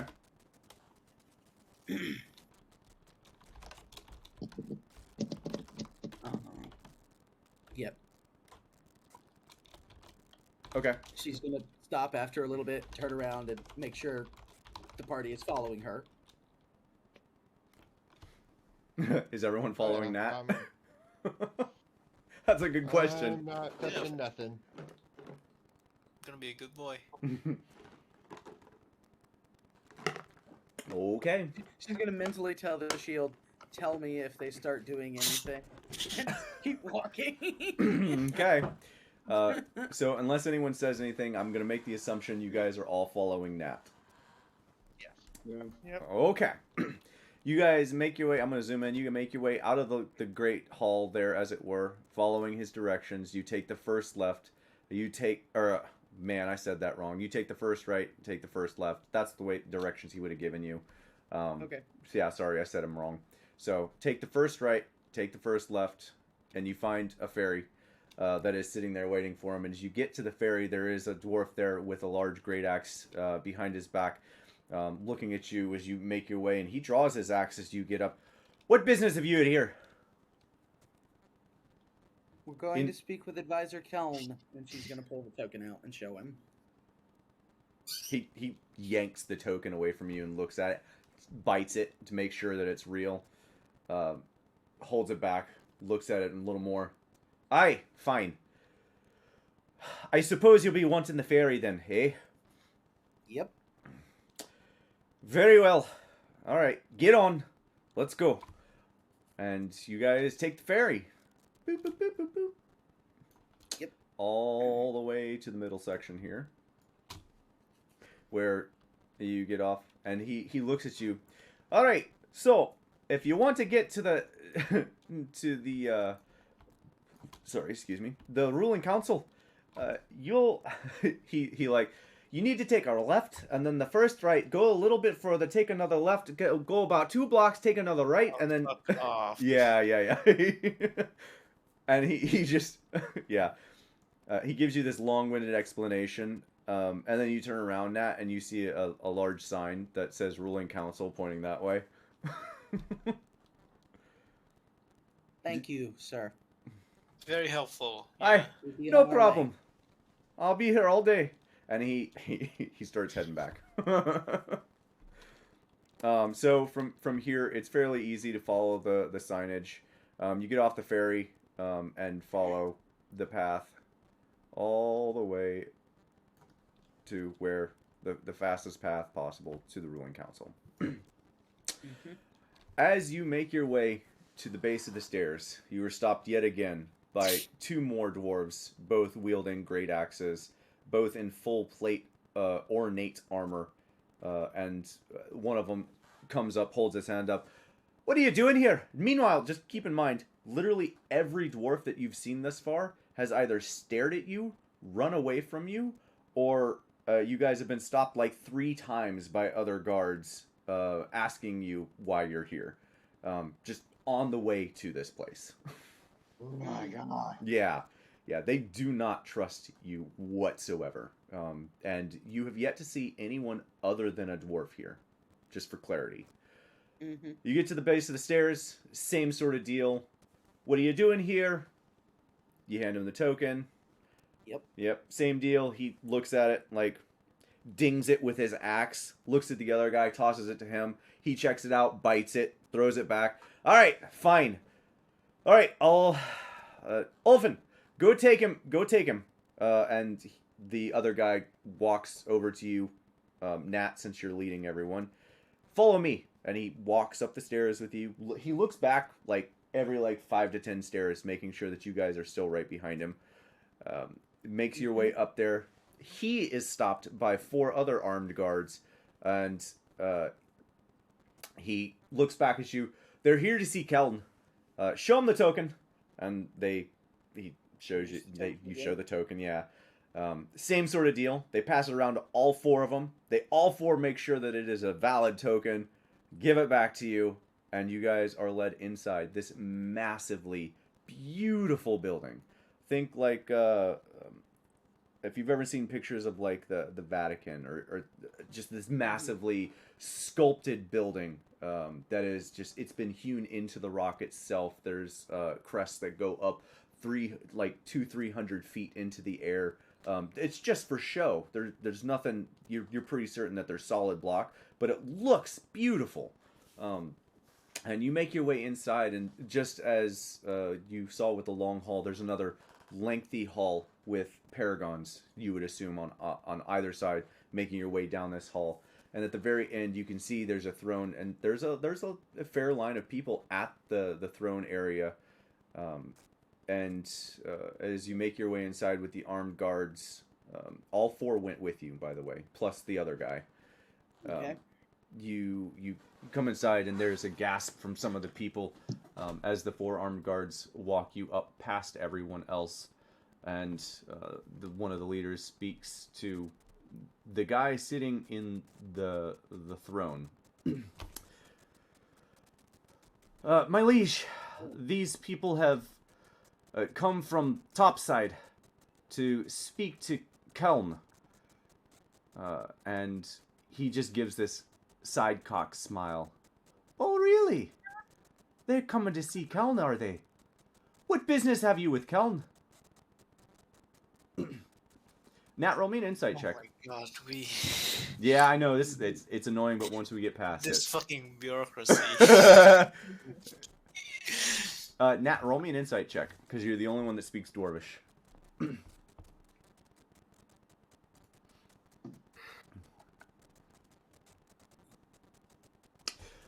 Nat, you're fairly certain this is not Kelm. Yeah, I'm gathering that. Yeah. So he asks, "What business have you with Kelm?" The business that I will share with Kelm. Oh, you know who Keln is, do you?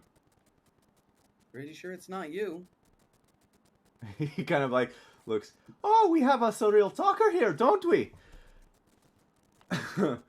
All right. Didn't move at all. All right. That's fair. My name is Ogmund, and he like bows towards you. Not an actual bow. He just kind of like throws his hands out and dips his head down. Uh-huh. He does not bow Mocking whatsoever. bow. Yeah, Mocking bow, yeah. yeah. And Did you say Augment? Ogmund. Okay. And he kind of he does that and gets back up. And when he bows, everyone else in the room bows. Shit. Okay. And he gets back up. Welcome to Kelmoran. I am currently the ruling son of the almost near departed. What was the king, the leader that you were told before? Thrawn. I'm sorry? Thrawn. Thrawn. I am Ogmund, son of Thrawn. And he leans down. Unfortunately, Thrawn has not been able to sit in the throne recently with his illness, but I and Keln run the estate in his absence. So, I'll ask again, what business have you with Keln? We bring a request for aid from the Council of Olbak. From Councilors Barnaby, Holdren, Rolnai. Yeah, it is Rolnai, right? Yeah, it is Rolnai. Rolnai, the science guy. Rolnai, Rolnai Olbak, and Helga. I don't think you ever actually gave us a certain. That's fine. Helga. As you're giving this, a portly, older looking dwarf kind of hobbles in with a cane. He's not like old, but he looks like he's seen battle, and that's why he's hobbling. He's just a little older. And he comes in. Sorry, I'm late. What did I miss? Who are these people? And God damn. yeah, and Ogmund looks back at him. Oh, Keln, glad you could make it. I was worried you weren't gonna make it out today. And you kind of sense that there's a little something between them. You're not sure exactly what. Probably some sort of political nonsense you probably don't want to get involved in. So Kellen just walked in, and he looks over at Kellen and tells you what tells Kellen what you just said, and then he looks back at you, and they think we're gonna give them aid. And Kellen just deadpan looks at him. And why not? He looks back at you, and in common, for the first time since you all have been here, asks the group of you, what are you all doing here? Why do you need aid?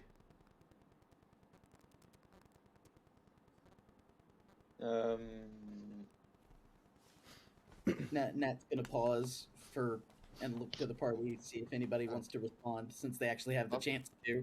Yeah. Yeah, my mic was down. I had said, finally, someone I can understand. Okay.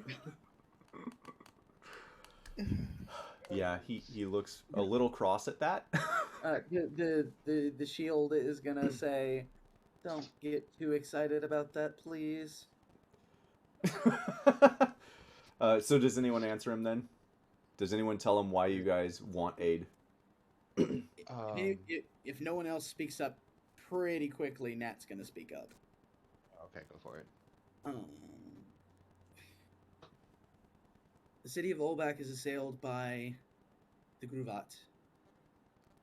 We came to the city from farther to the south on the mainland continent.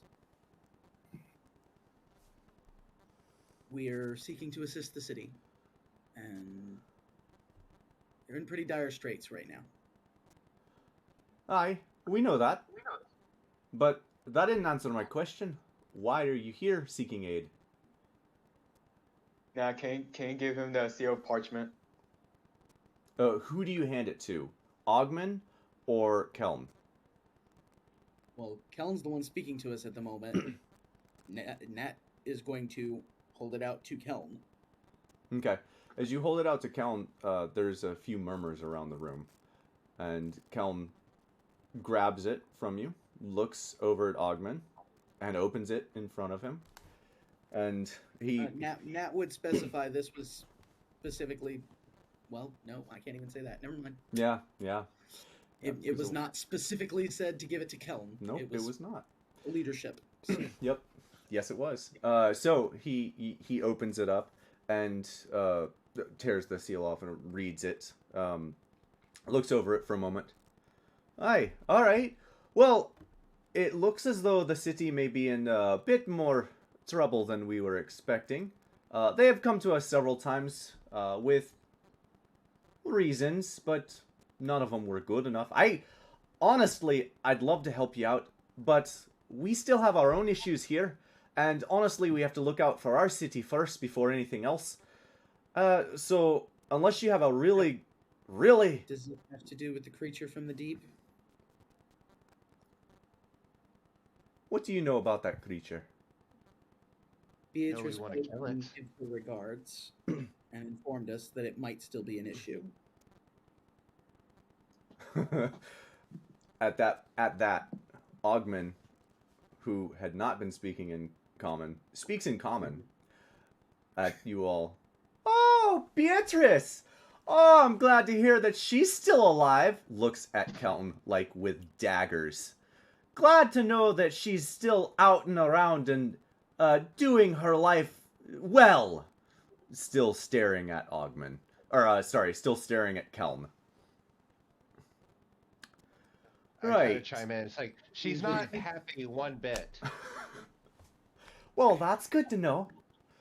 He cocks back at you with a smile. Yet she's also probably a significant reason Olbak has survived as long as it has. Well, that is an interesting opposition. I would fare the wager.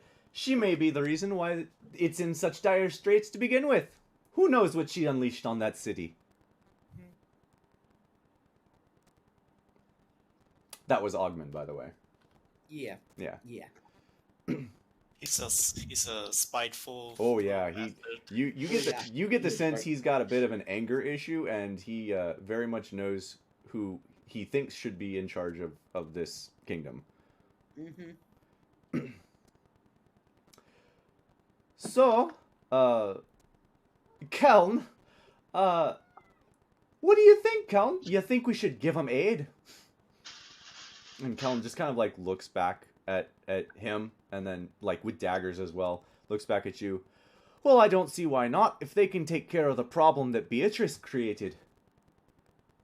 And there is another like hushed murmur that shoots through this entire room. Everyone is just like, Nat, you kind of catch a few of this, like, what is going on? Sort of deal. Because no one understands Dwarven. Or no one understands Common in this room, other than the two that are speaking it to you. We can handle ourselves pretty well. I think we could be good of assistance. I mean, we've fought a Kraken and survived. We've taken down many Gruvat. You know, we've taken down a Froghemoth. If I'm assuming y'all know what a Froghemoth is. Y'all look well enough knowledgeable to know that. Oh, have you now? Luna, roll me a dexterity saving throw as he points at one of the guards across the room who fires a bow at you. Roll me a dexterity saving throw, and I will give you the option if you roll high enough. Throw a bow? That he doesn't throw it; he shoots a bow. You know what I'm saying? God. Luna, tell me how you deflect this arrow. Did I roll real well past it? You rolled enough for it wasn't an overly high one. Okay. I will just like shift forward as I see it coming after me. I just kind of like take a step forward. Okay. Or back, or just bare. Like I don't make a big notice about it, but I kind of just like, all right. Okay. Do you redirect it anywhere or attempt to? No, I let it just land. Or okay. Yeah, just no, land. That's fair. That's fair. A bow just flies straight past your face as you just step out. Straight arrow. God, an air bow. Flies past your. I know, right? God. Just throwing bows at you. They're just throwing bows at you. Oh God, what has this campaign become? All right, so they're shooting arrows past your face. You step back just in time, straight into the wall, and you step back forward. Well, maybe they do have a bit of gumption. All right then. Nat would immediately have her shield out, not her spear, but her shield would be at the ready immediately. Luna still looks relaxed. Nat, would you throw back your armor enough to be seen as a blood axe? As she's pulling out the shield, it probably would happen. Yes. Okay. Oh, who do we have here? Come, you see the clan symbol? And Kelm looks. I see it. What of it? Oh, don't you remember, Kelm? They did some work with us. Nat, you get the sense that he didn't really appreciate it, and Kelm, it apparently didn't register very high to Kelm. But they do recognize the blood axes, for better or for worse. Okay. All right then, lass. I am fairly certain that you have some fighting ability, just based on your clan sign there. And this fellow over here, he seems to be able to move pretty quick. What about the lot of you? You all think you can take on what's in the deep? This is Ogman. Yeah, this is Ogman, by the way. We've gone this far. Nothing's been able to stop us so far. I don't see why not. He looks at you for a second. Oh man, a creature after me own heart. I like your confidence, young one, little one. What are you? Never seen something of your kind. Same goes for you, hairy beast. What are you? and looking at Barry. He's not talking about you, Vid. Yeah, he's not. He's seen tabaxis. He knows what they are. He's never seen a bugbear or a kobold. That seems weird to me. Yeah, that seems kind of weird. Since I believe we want to gain trust, I should tell you I'm a bugbear. Oh, all right, whatever that is. And you, little one, that looks like a tiny dragon. I don't think you're a dragon because you're on your back 2 feet. So, what are you? I am whatever you want me to be. And I disguise myself, turn myself into a small cavalier. Yes, the dragonborn. Love it. Okay, yeah. So that happens, and a small Tavalier appears in front of you all. By the way, I just out of game. I have to tell you really quick. I'm gonna derail myself. I tell her like every session. You know, your name comes up literally every session we play. It's insane. Yeah, Tavalier appears, and he just kind of like, well, that's a feat now, isn't it, gents? All right then. So, you think you can take what's in the deep? Fine. We'll send you to the deeps. You take care of it. And when you come back, we can talk about possibly giving you some aid. That is, granted the king is able to see you and have that sort of conversation. I'm just gonna ask, what do you know? Do you know what kind of creature we're facing? Oh, you haven't been given a description, eh? Aye. Let me describe to you what this creature is. And he describes to you. Well, let me find this thing. I have an image saved for this. I already sent it to you. Where is this thing? Let me find this. He gives you a description that kind of chills you to the bone a little bit. A black creature with dark horns and a long protuberous nose with a horn on top, dripping wings, purple chest, and he describes to you something that looks like that. Since Nat has heard this description before, has received this description before, yeah, he's like trying to gauge reactions while this description is being given. She's particularly interested in how Keln is reacting while this description is being given. He seems to already know what this is. Okay. After he told me the description, I said, okay. Like all casual, like, and okay, we can do that, yeah.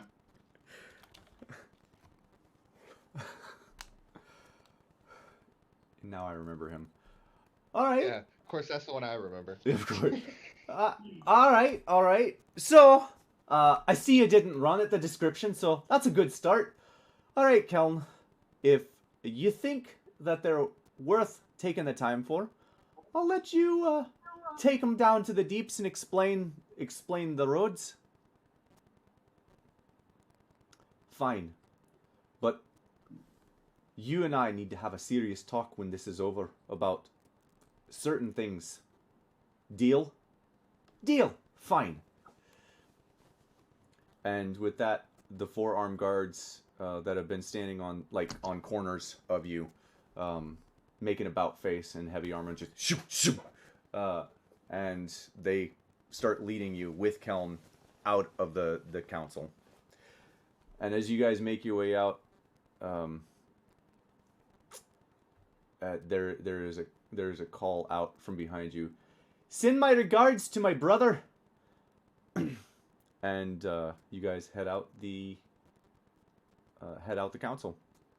Send my regards to my brother. Mm-hmm. I think I remember this. It's not the same, but it's pretty close. Ogman? Yeah. Ogman said that. Ogman said that. Okay. Appar- As we are being escorted out, Nat is going to attempt to kind of shift back and get into a position where she can watch Kelton and make sure Kelton can see her. Oh, it's not And hard. He's walking next to you. Yeah. Okay. She's going to attempt to sign to Kelton and see if he reacts. Oh my god. Well, lucky for you, he's the King's Counsel, and the dice are forever in your favor. Kelton No. speaks sign. Do not tell me that. The dice have not been in my favor. My all dice No. are forever in your favor. All right. So,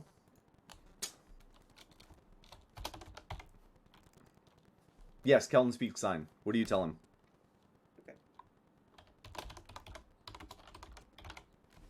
Things seem a little tense with the young prince.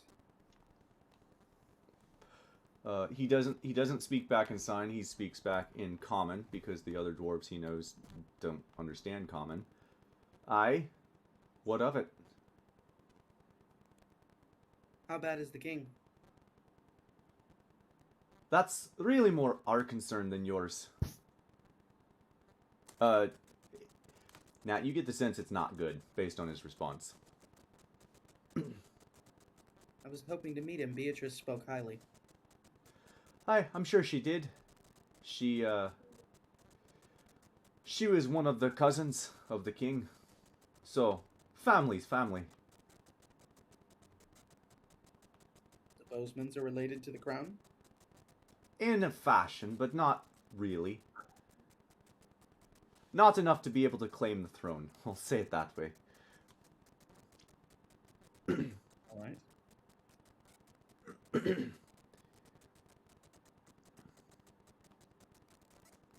So, Who's this brother that was mentioned?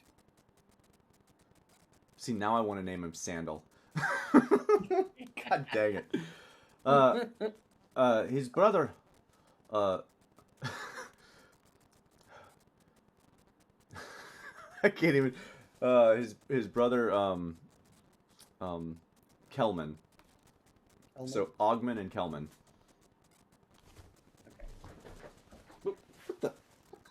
Okay, that was weird. So his brother's name is Kelman. And unless you're talking to him, it's actually a fairly, like, awkward conversation. He basically is just answering questions, not giving things out willy-nilly, because you really haven't impressed him or anything yet. But, you know, he's at least answering questions if you're asking him. If anyone's asking him, in fact. Because he is speaking in common. Okay.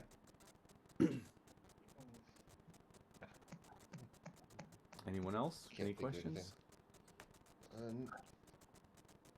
Not that I can think of. How dangerous is this thing? I'm assuming pretty significantly. Oh, well, as much as I like you, I don't think you're coming back. Why haven't y'all just caved in that section? Why would we? If we can hold it back, we can still mine those areas. Well, cave in the spot that... Oh, okay. I just kind of like exasperated. It's like, Look, read. I want to ask, what does this creature do? Like, how does it attack? It has a very vicious sort of breath that comes out of it. Its claws are razor sharp, and it chomps whatever it can find. We also... How do I say this? We also discovered that it has a bit of a following down there. Just a little bit. So the problem is, even if we were to cave it in, it would find another way out, and we prefer to know where it's at, rather than be surprised by it. When you say following, like, what do you mean? Are there... There's other creatures, abomination sort of creatures, multiple arms, multiple faces. It's ghastly. I see. Wait to meet them. I know. Draze is over here like, oh my god, yes. Right? My internet conked out. I didn't hear any of what you just said. Oh, okay. So, where did you last hear? He had just described chomping, like how it attacks. Oh, okay. So And basically, there is a there's it has a the bit following, yeah, it has a some bit of kind a following. It's some abomination type creatures with multiple arms, multiple faces. It's really ghastly. Okay. All right. Any weaknesses you've been able to discern in the past 60 years? Weaknesses? No. It does have a penchant for living flesh, though. So, good luck. Anything we should avoid trying to do to it? Anything it's particularly resistant to? You know, to be honest, we pretty much just shoot it with a lot of arrows until it retreats. That's kind of how we've had to deal with it, and yeah, it's pretty big. So no, we don't really know any sort of weaknesses of it. Though, if I had to guess, I'd say any sort of living thing, creature, material, something. It looks all decayed. So I don't know. All right. Yeah, he's not giving you good indications for anything. Yeah. Does it look like he's just like intentionally not sharing information, No, or is he like really does not? He not looks know? like he really just does not know. Okay. It's more of this thing. This thing is feared, their entire culture, to a point that it's like a nightmare ghost story sort of deal. Oh wait, I do want to ask one more question. Yeah, go for it. Is this creature more aggressively within a group, or does it like attack? Let's say attacks a group one by one, or like stalks. Like, does it stalk you, or it just goes in the attack? Now that's a good question. So, here's a bit of the story. Well, it's not so much of a story. It does like to pick things off one by one. You guys kind of feel like he had a story for it and then thought better about telling you. Like maybe you didn't need to know, or maybe it wasn't worthwhile, or maybe he just didn't think you should know. But it likes to if it hunts in packs, it hunts with its whatever they are. But generally, it likes to skulk in the shadows and take you out one by one. Many men have died not even knowing what it was.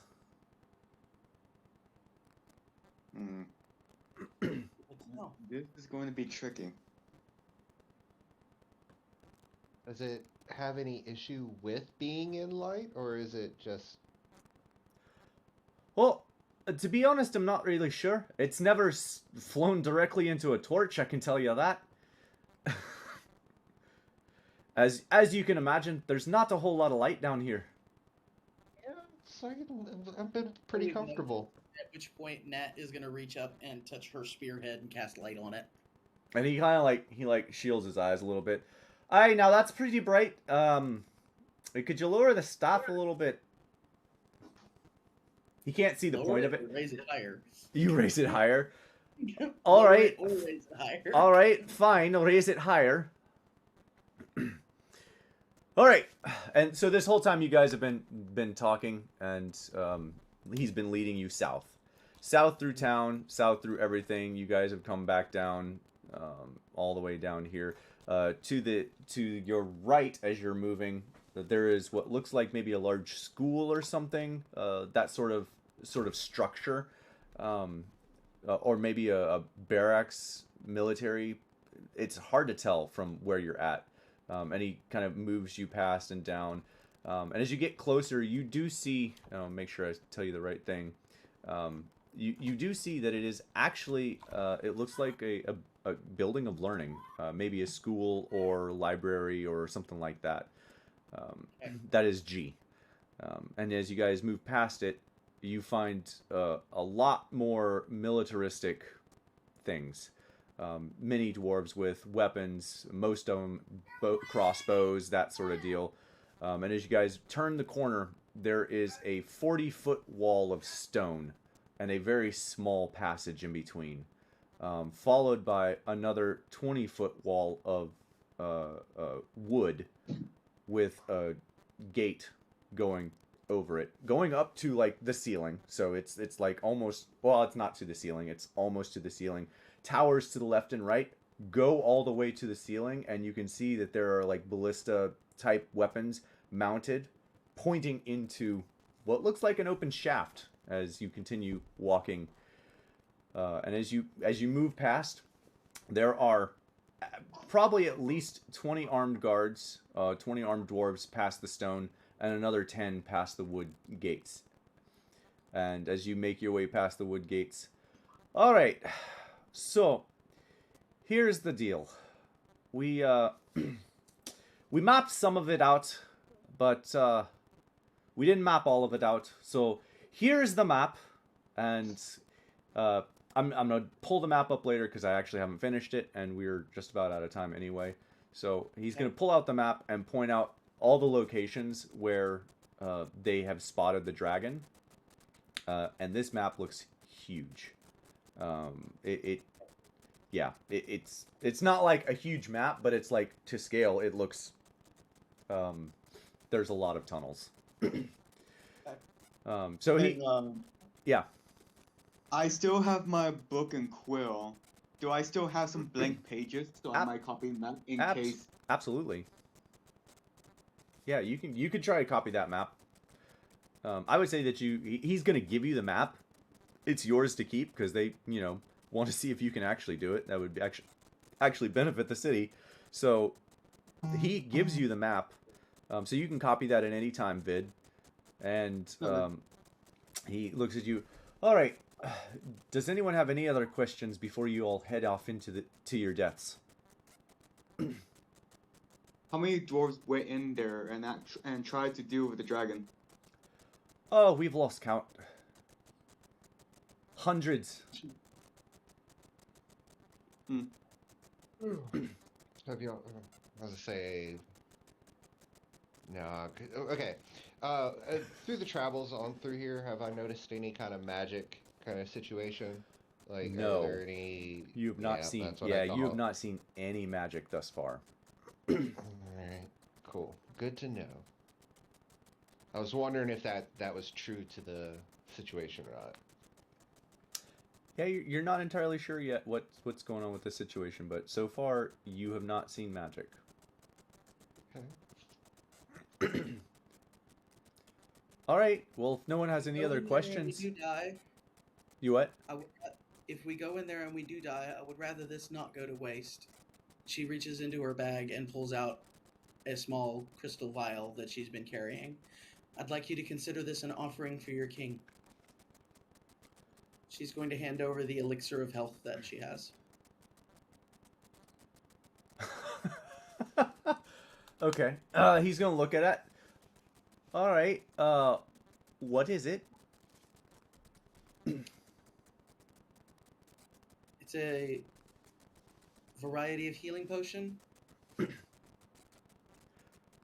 Well, as much as I appreciate it, Depending on what is afflicting him, it should at least help.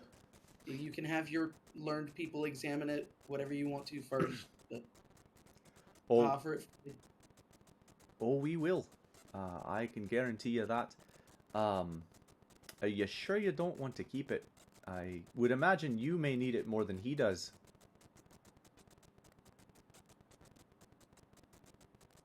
I don't think it's going to be overly helpful for what we're going into. You yourself said we're basically going to our deaths. All right. Well, can't say I didn't try. We already heard the king was sick, so yeah. Aye, but everything that we've tried thus far hasn't really helped him. So I would be surprised if some outsiders, some topsiders, can give him something that we haven't already tried. But that's fine. No, I'll take it. And we'll see what this is and what it does. All right. Then. Off you go. Yeah. Yes, let's go down to the dark. And Like, if you... Oh, one moment. If you do come back and you're in one piece, please bring proof that you killed it. We can't just be taking your word for it. Oh, don't worry, we will. All right. Understood. And one final piece. When you do come back, come find me. Don't get Ogman. And he's saying this in common. He's still speaking to you in common. Understood. Okay. All right then. Good luck. I hope to see you soon. Off you go. And waves you off into the caves. And he begins walking Nice. away.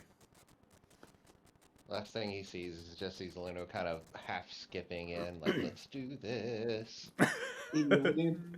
Yep. Into the deeps. Like, this is like his like natural habitat. He's excited for this. Right? All right, y'all. Favored ground. This is probably actually the perfect place to have a... Just for dramatic moment, as we're walking in, Okay. the shield is going to be reciting that the phrase that we found coded on the map. Nice. All right, so say out loud what the shield is telling everyone. To the north, where the trees grow into one, to the east, where the earth captures the sun, into the deep, where no light should breach. One word, through light you shall reach. Is it reciting that just like over and over? Just like says it once as we're going in. So, yeah. Excellent. Love it. And with that, you all head into the deeps of Kelmoran, and it slopes off very quickly. Mhm. That's where we're going to do. And that's where we're going to end for this week. As I continue to work over the next week or more, or however long it takes to finish this map. This will probably be the last one we have for the month of February. We'll more than likely we'll meet back in March. If something changes, I'll let you guys know. But Zach, I would go ahead and plan your plan to play next week for you guys. Oh. We're gonna try as hard as possible to make sure she goes into labor. Okay. So, but yeah, good stuff.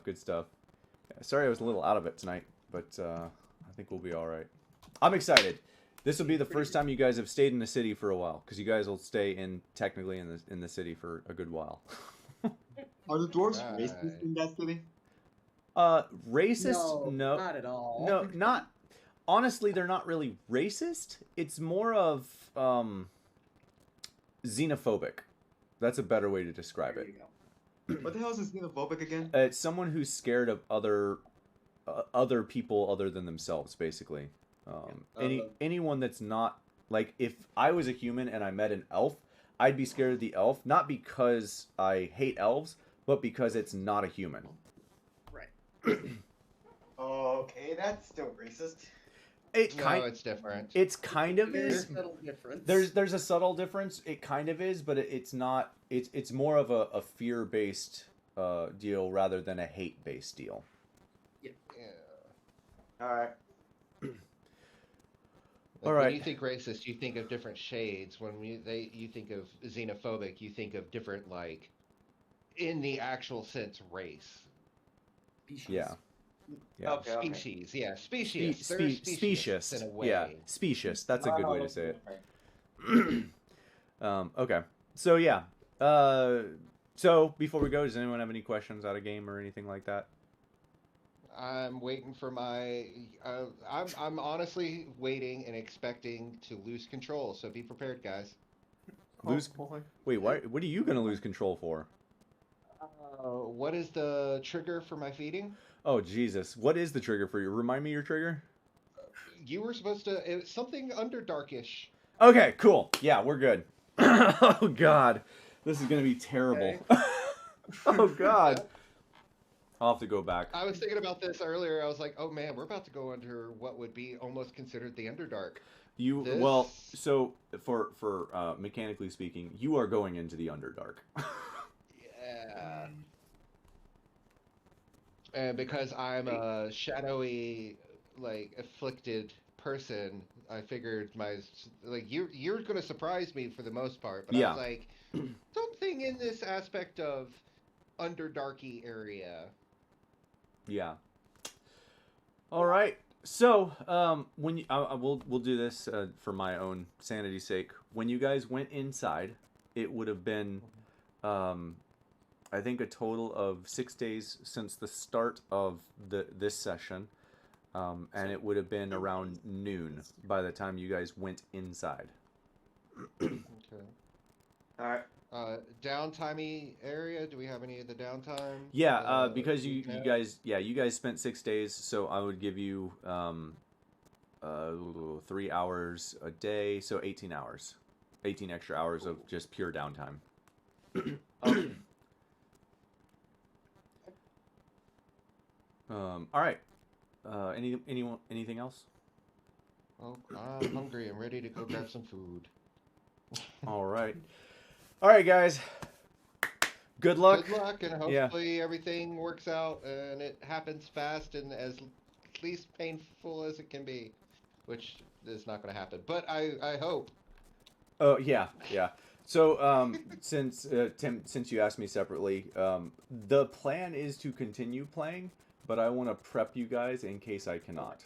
So Gotcha. I just and for I you. don't feel like we're even gone prep at all. All we did is get information about the creature we had to kill. Yeah, that's true. So for everyone, for you guys for February, if we don't play, don't worry about paying me, obviously. And Zoc, I know you're on Patreon. If we don't play February at all, or what have you, I'll just end up refunding in March or something. Okay.